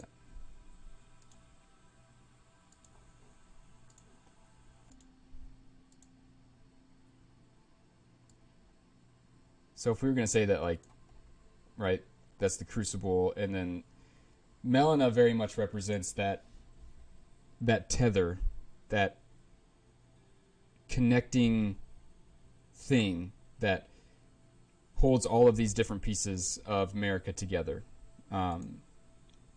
And to me, when she does it, right, we're still very much on that journey of transformation, of growth, of healing, all that kind of stuff.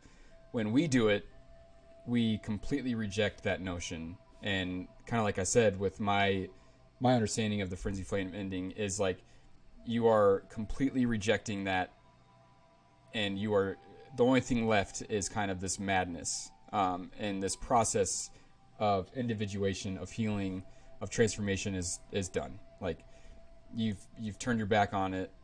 You're too hurt. You're too broken, and you've turned to just madness. That's how I see Melina and kind of her process of or her place within not only the Elden Ring structure, like the actual structure of the ring, the thing, like it's very much like the sword or the vertical line that holds everything together. So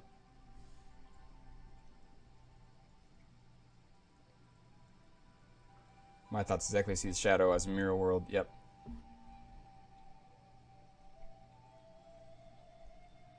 I think you're right, and I think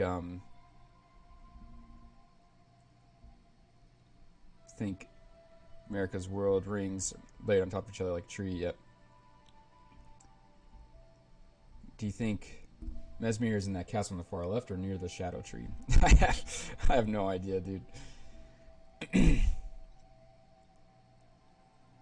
Yeah, 100%, Danny. Yeah. Yeah. So Gideon is right in the fact that, like, until we go to the Shadowlands, this is just a very cyclical process. It's never ending. And I think the reason that, like, I think Marika's consciousness, as soon as she fractured the Elden Ring, went into the Shadow World. I think it doesn't matter what we do up here. The connection to the Greater Will is gone. The two fingers don't do anything. And Marika is not like a real person. Nothing like I think until we face this shadow world, the cycle never ends. And if Gideon didn't know about the shadow world, then yeah, he would be correct that his kind of limited experience of America's quote unquote will would be that this is just never ending.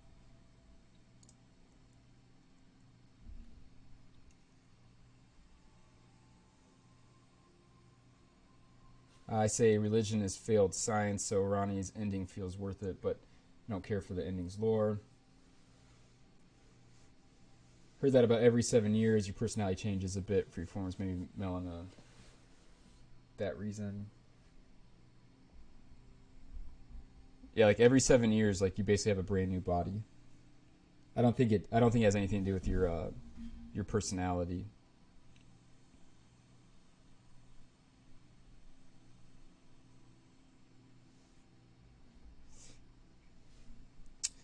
Um, so so I think basically what we're gonna see in the DLC is like this timeline, right? Like everything pre like this meteor, quote unquote, pre fracturing. Um, it's gonna be where everything is blended together, and then I think the war that happens is this fracturing.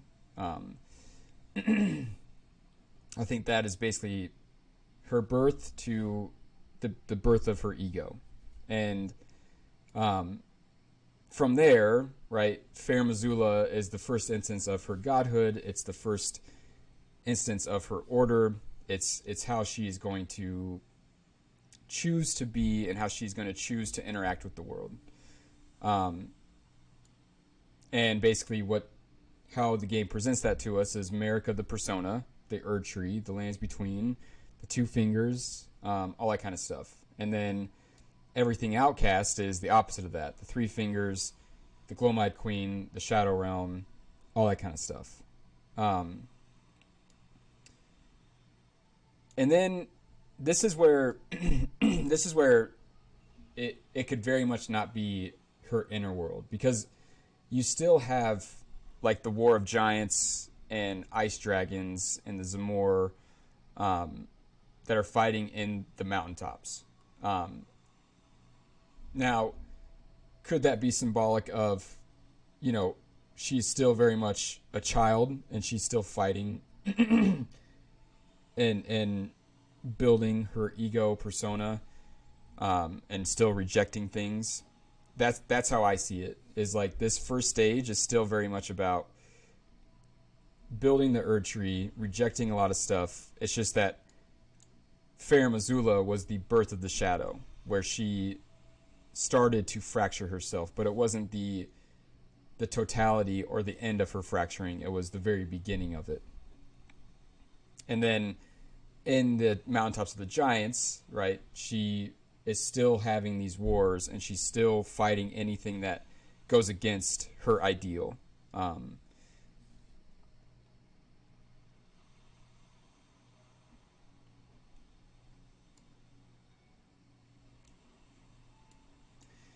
um, and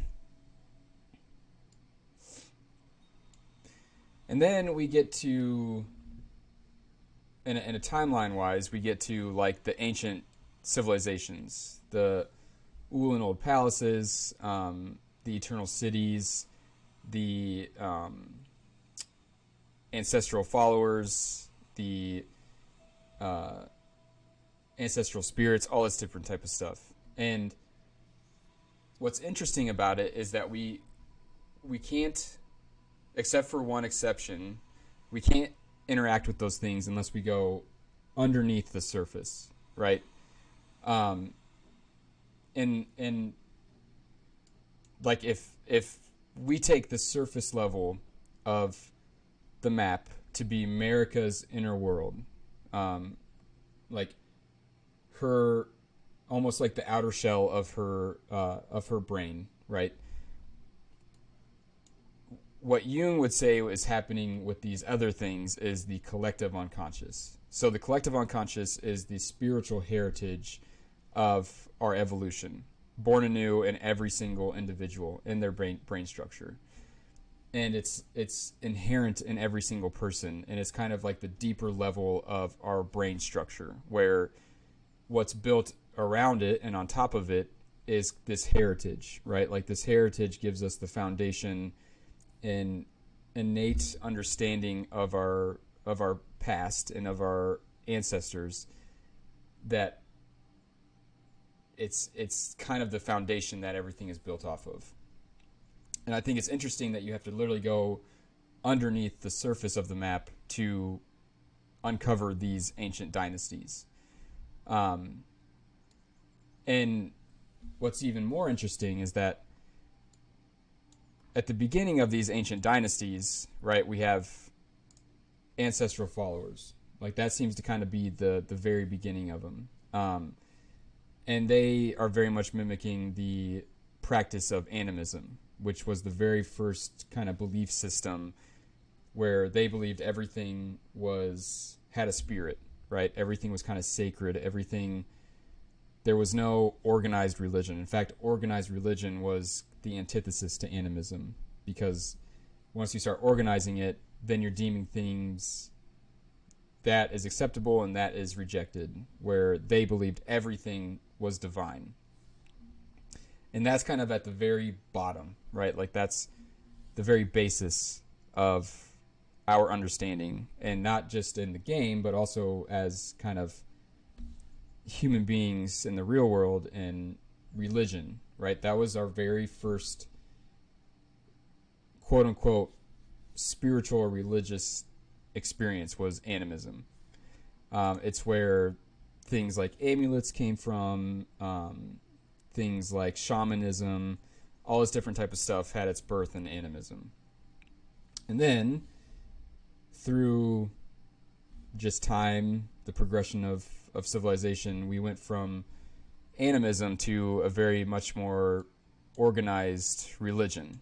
And I believe that this is the story being told with this character, is an old belief system is now crumbling at his feet, right? And a new one is starting to flourish. And we see the same character on the Four Belfries, where he is kind of being enveloped by the Ur Tree. So it's almost like this prophetized religious person prophetized the Ur Tree and starts to reject everything else that is not that, and organized religion becomes the dominant way of life. And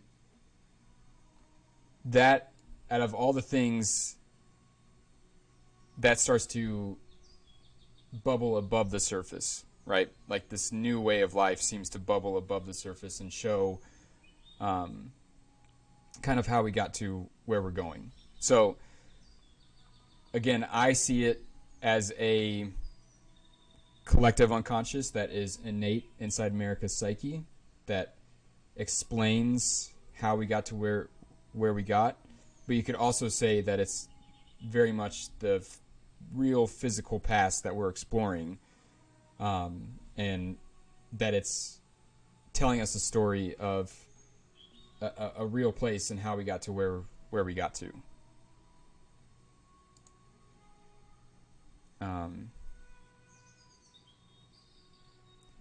Do you think America's rejection of gender is what caused the shattering? Does she reject gender?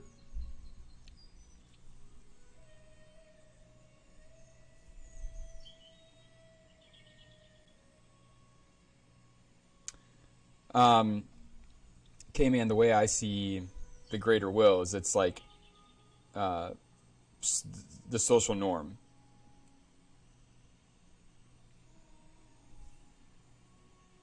So, and we're all victim to it,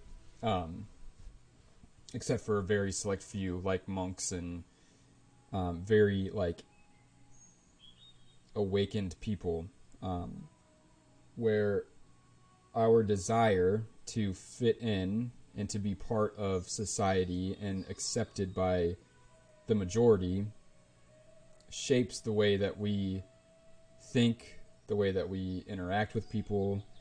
It shapes the things that we do, the decisions that we make, even if it's against kind of our nature, right? We do it to gain acceptance and to gain a secured spot in this world. That's how I see the greater will.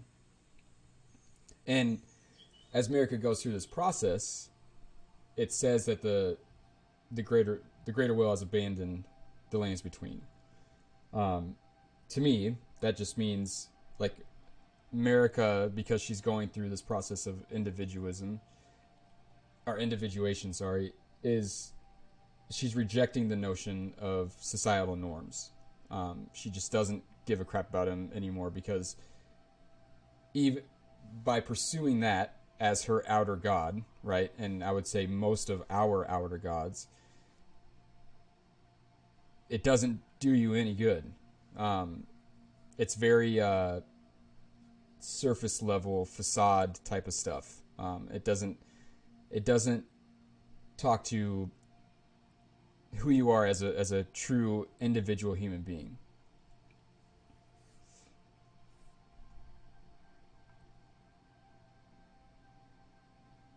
Yeah, the greater will might be an embodiment of things happening outside of America, like the real world. Yeah, it's kind of like we all have, like there is a certain set of rules, like that make up societal norms, and we see it all the time that if somebody goes against the grain and is not part of that norm, they are very much outcasts.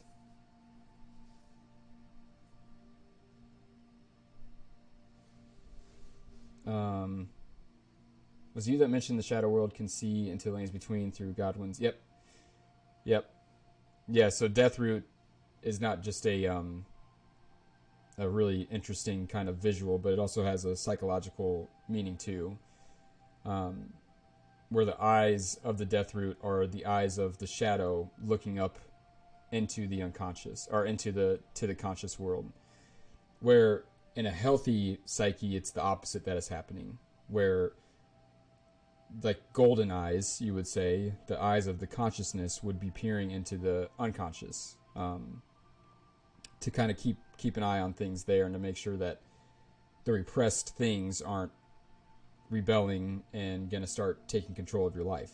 But if you don't do that and you just keep repressing it, it will take control of your life. And yeah, that's what Gosman's eyes mean in a psychological sense. Elton John. Yep. Underground kingdoms being the collective unconscious of the lanes between is a very interesting take. I can definitely see that. These areas give me very strong Joseph Campbell vibes overall. Yep, 100%. Yep. Yeah, it's very much telling the history of the world, right? But I don't think it's meant to um, be like interactive lore, if that makes sense. I think it's just meant to paint the history of everything that came before, and to provide a foundation for exactly why things are the way they are. Do you think Bach's questline is meant to represent America's situation with Radagon? Mm, what do you mean by that?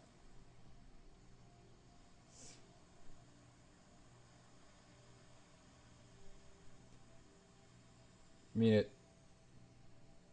could be if you're saying Bach represents Radagon.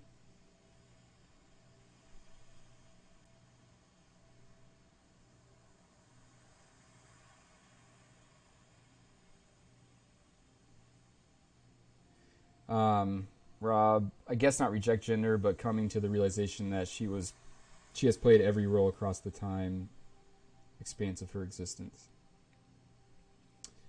Um, I don't think so. I do think that there's an element of the rejection of her animus, of her like male counterpart. Um, I think that that is what is happening when Godfrey is hounded from the lands between. Is America is kind of rejecting that part of her.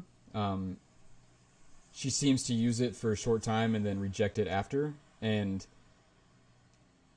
it's not until Radigan comes back and America recognizes that he is her other half and that they are one God together, the syzygy, the anima and animus, um, that I think that that is the time where she reintegrates her animus back into herself, back into Melina.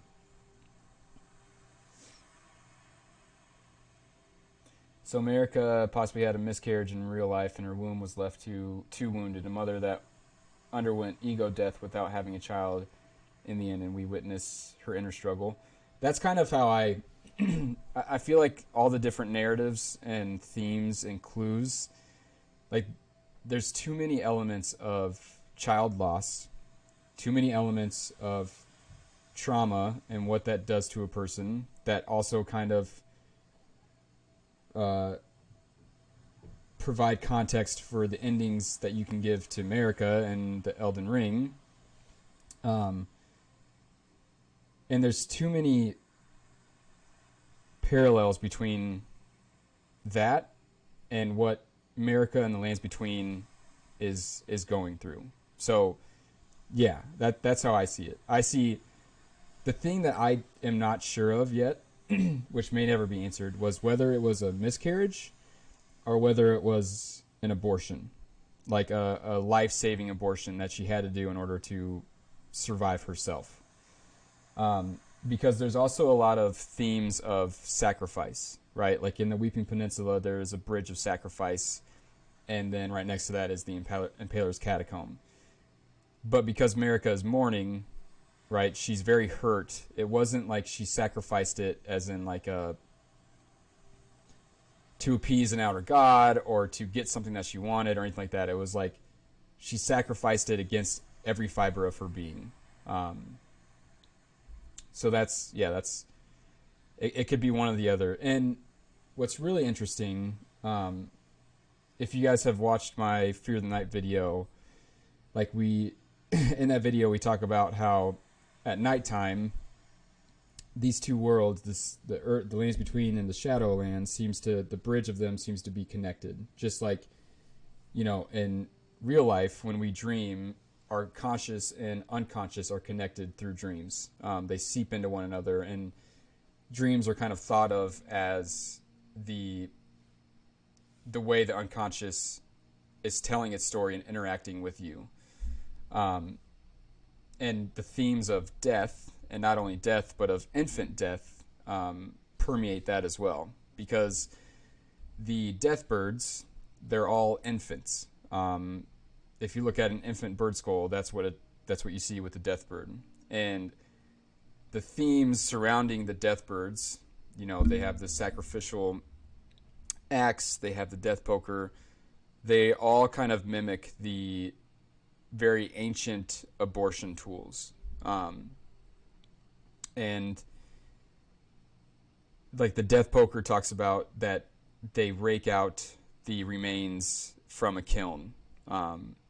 Now, and if you take it at face value, that means absolutely nothing. Like, there's so much mystery surrounding that unless you put it into context of something like an abortion, where the kiln is the womb, the ashen remains would be the child, and the death poker would be the tool used, right, in that procedure. That then starts to make a hell of a lot more sense, and why they come to her only at night, like in her nightmares. Like the notion again that there was this place, a Helfen or whatever you want to like, where it just doesn't. It adds a lot more questions than answers to the story. Is basically kind of what I'm getting at. Um, so that's how I see the real, like the deeper hidden meaning, the real human story behind Elden Ring is that's how I see it. And another very kind of perturbing way of an abortion is through dismemberment. And I don't think it's a coincidence, like I said in my latest video, that the first thing we come into is limb grave. Literally the graves of different limbs. And again, another very crude way of an abortion is limb by limb. So I think that there's a lot of hidden meaning behind all of those things, and it's not unique to Elden Ring. Bloodborne was very much about this too. The pale moon, healing blood, the fact that the Queen Yarnum and her story, the ritual of Mensis, like all of these things are very much on par with Miyazaki's kind of storytelling narrative, his device.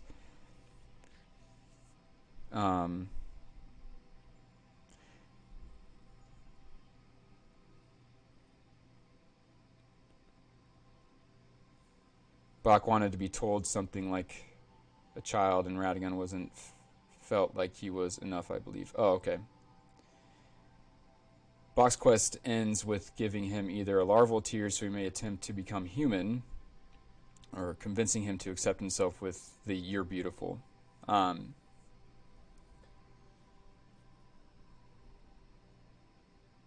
Yeah.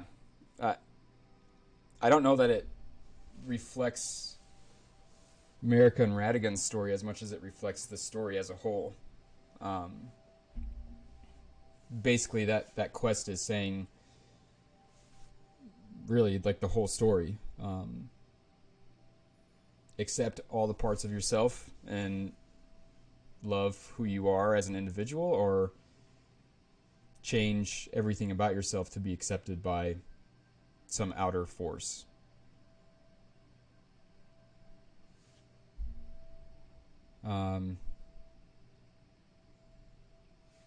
She likes two fingers but three, driver crazy. Can't handle it. I had different possibilities in mind too, but Miscarriage seemed the YouTube friendliest one. Yep.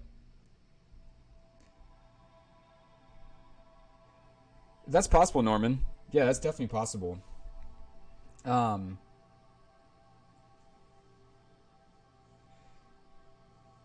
it's possible that Mesmir is the sacrificed child, but in a much more like fantasized, mystical way, where that's what had to happen for her to become a god. It's possible.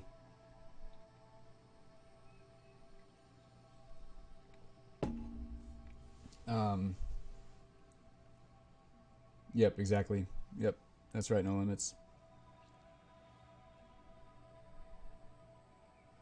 Actually, being slightly serious as he was relating stuff to her animus and personal growth, etc.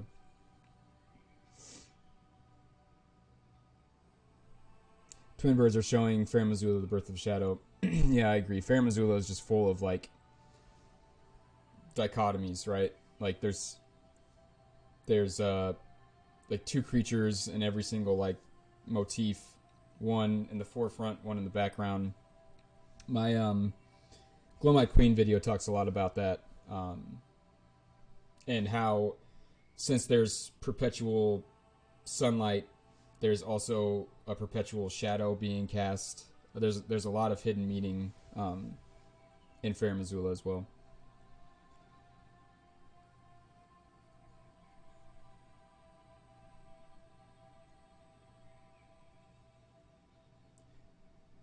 Yeah, Colton, I've seen that as well. Um, I definitely think that that was a major inspiration for sure.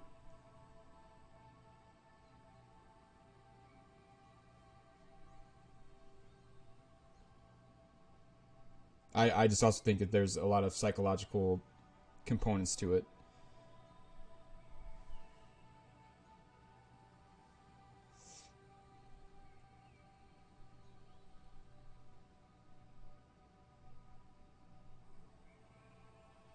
No, I don't think so.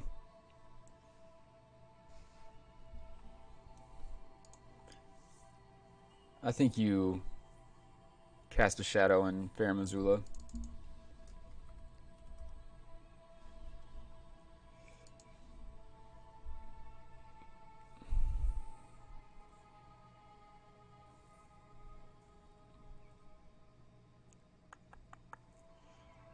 Um, oh, but this is what I was referring to.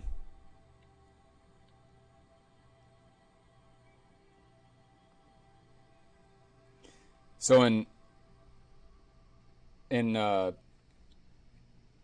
psychological sense, this friction between opposing forces, right, between persona and shadow, is what creates energy, psychic energy. Um, and we see this a lot in Fair Missoula with the different kind of iconography. Is there's something in the forefront, something in the background, two opposing things, and what comes between them is life. And we see that again here, where it's two opposing forces, and in between them is this is energy, is life. That's very much a kind of a classic Jungian thought. Is you have to have opposites. You have to have this friction because that's the only way for life to sustain itself. And if you don't, if you remove one of those opposites, life starts to this energy, this libido starts to uh, kind of lose its potency, and we see that again in the Erd tree where it had this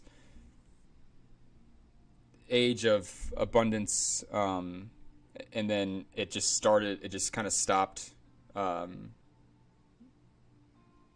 giving births and became much more of a symbol of faith than actually did anything. And it's because this opposite friction, it didn't have anything to rub against. It's just like that's why you can't like walk in space. You need an opposing kinetic force to move. And if you don't have that, then you just stay still and nothing happens. Um,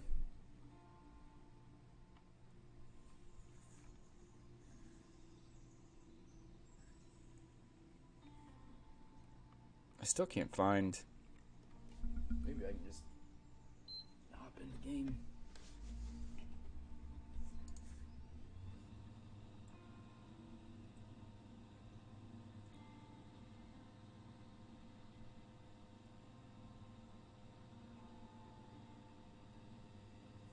I'm not sure if all of these elements are exactly as you describe.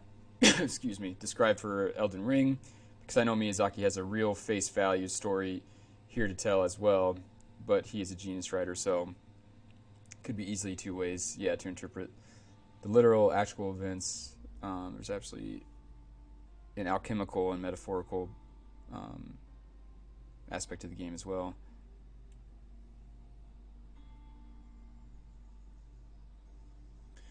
Yeah, cool. And I have no doubt that there is real world um, inspiration and story trying to be told here.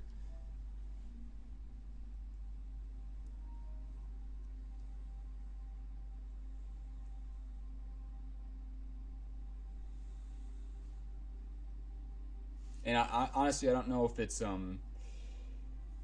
uh, if it's necessarily like a singular story. Um, I feel like a lot of what Miyazaki is trying to convey in this story is how divided and fractured the world has become. I think he's just telling us that through various means, right? There's clearly a faith versus religious mean. There's so many different societal means that are being portrayed here that I think it's much more about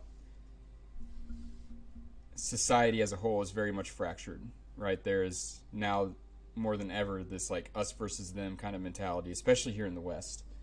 Um, and the way to, I believe what he's trying to say is the way to combat that is not on a societal level, but on an individual level. And if you as an individual can love yourself as a whole, right? The good, the bad, the ugly, then by extension, you'll be able to do that with society. It's really hard to do that with society if you haven't even done that with yourself yet. And I think that's like the real world value, maybe that is being um, displayed within the game.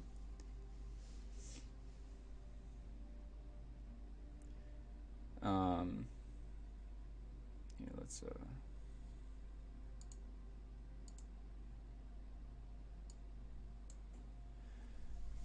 see if I can cast a shadow here.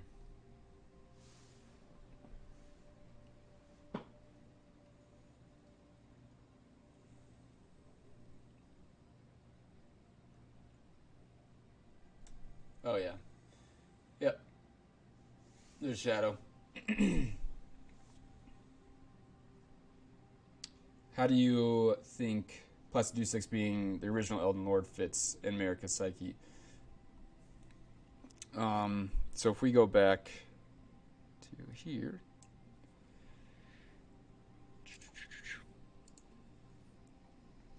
So Placidusax is the Elden Lord, right, of the Crucible, right? Miyazaki tells us in one of his books of knowledge interviews that the Crucible is when the dragons ruled. And if the Crucible is Marika's pre-fractured self, right? It's the totality of everything that she is. So persona, ego, shadow, anima, animus, all of these fractures. Then that would mean that the god of that era would be Melina as a totality. So a golden eye, a shadow eye, strawberry blonde hair. To me, that is the god of this of Placidusax. So yes, he is the first quote unquote Elden Lord, but not necessarily to Marika the persona. If that, hopefully that makes sense. Which is why I would not be surprised if this is kind of the image that we see at the end of the DLC, is Melina returning and becoming the god of this place once again.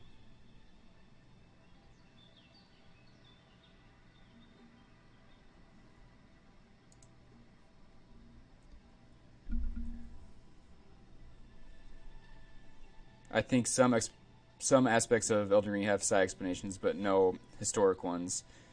Godfroy being Godric's shadow, internal drive to take on Lindell and be hero like Godfrey.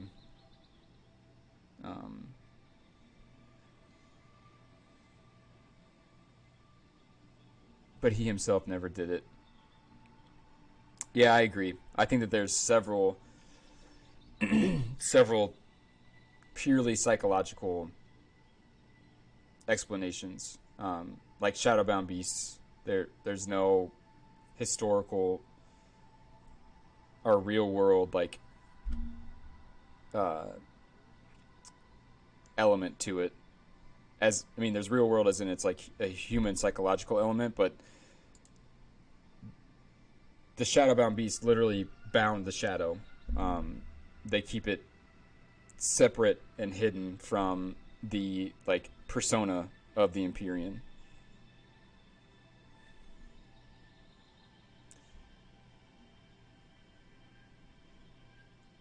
Do you have any idea why the Wicker Man holds any importance that Miyazaki didn't talk about? Represents they are burning themselves out trying to accomplish something.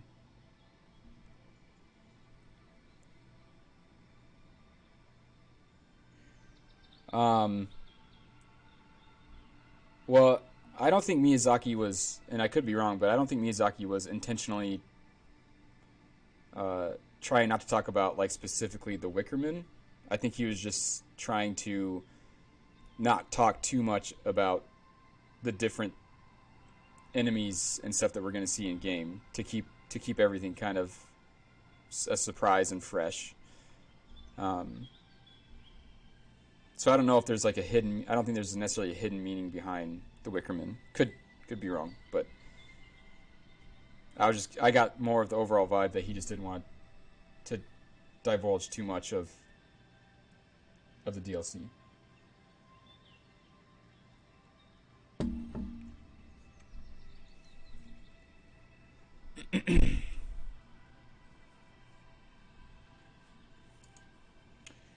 Um, Before we go, because I do have to end this somewhat soon, there is one thing that I want to get your guys' opinions on. Um, I've talked a lot today about it, but I've always seen Miquella as America's consciousness being rebirthed, right? Like going through this transformation, um, and I feel like the story between Radigan and America is the same story being told between Melania and Miquella, just in like 2.0 versions. Um, like for one, the similarities between them are, I think, pretty eye opening. But like when we enter into the Erd Tree, it's Radigan who fights us. Like he is very much like the physical protector of America. Um, and it's the same thing that happens when we go to the Hallowed Tree. And it is Radigan and his seal that keeps things kind of in stagnation, right? You have to. His seal hides away a lot of things and keeps things kind of as they are.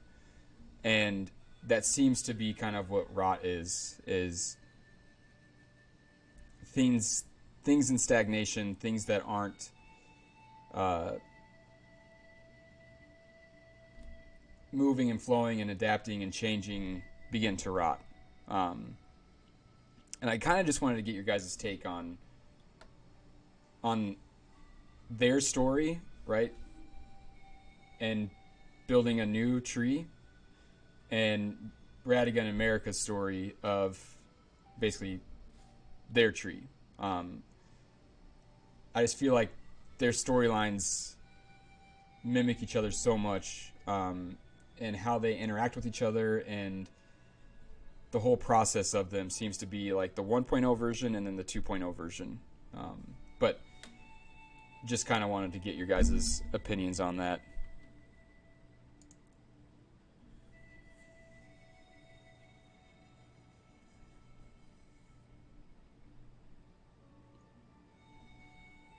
The first steps. Oh yeah, that's kind of an interesting thought, Aaron. Mirror Realm Godric. Yeah. Who the hell knows what that will look like?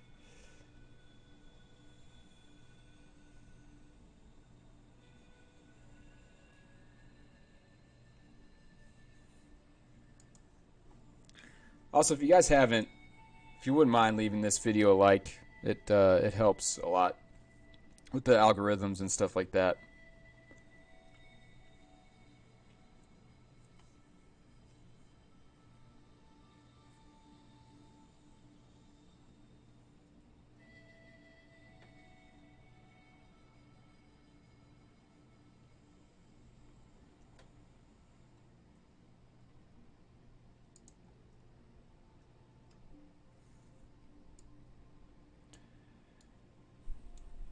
Yeah, I just feel like there's too much. There's too many similarities between their stories.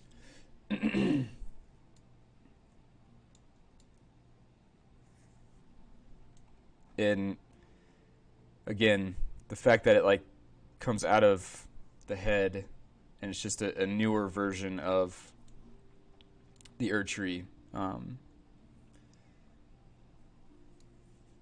Yeah, I don't know.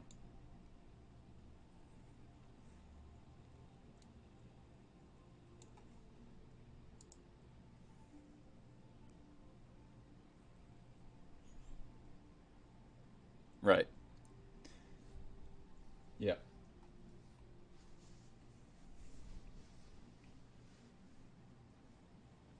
Yeah, that's exactly what I was thinking. Came in.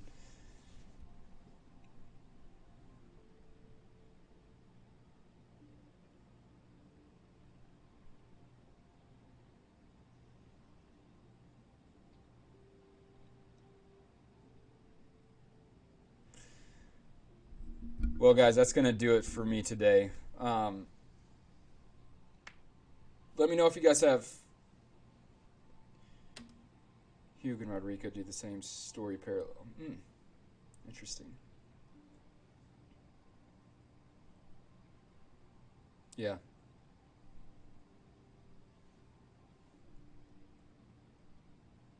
Yeah, that's a good point. Let me know in the comments what you guys kind of would like to talk about next time. And don't forget to like, comment, and subscribe.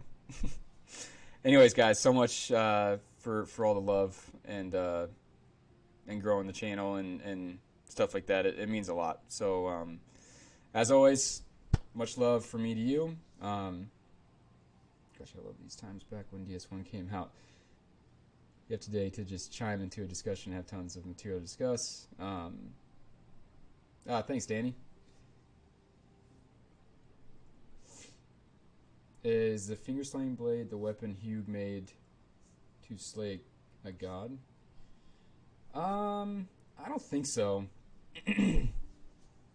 I very much, again, to me the finger slaying blade is much more symbolic than it is like an actual weapon,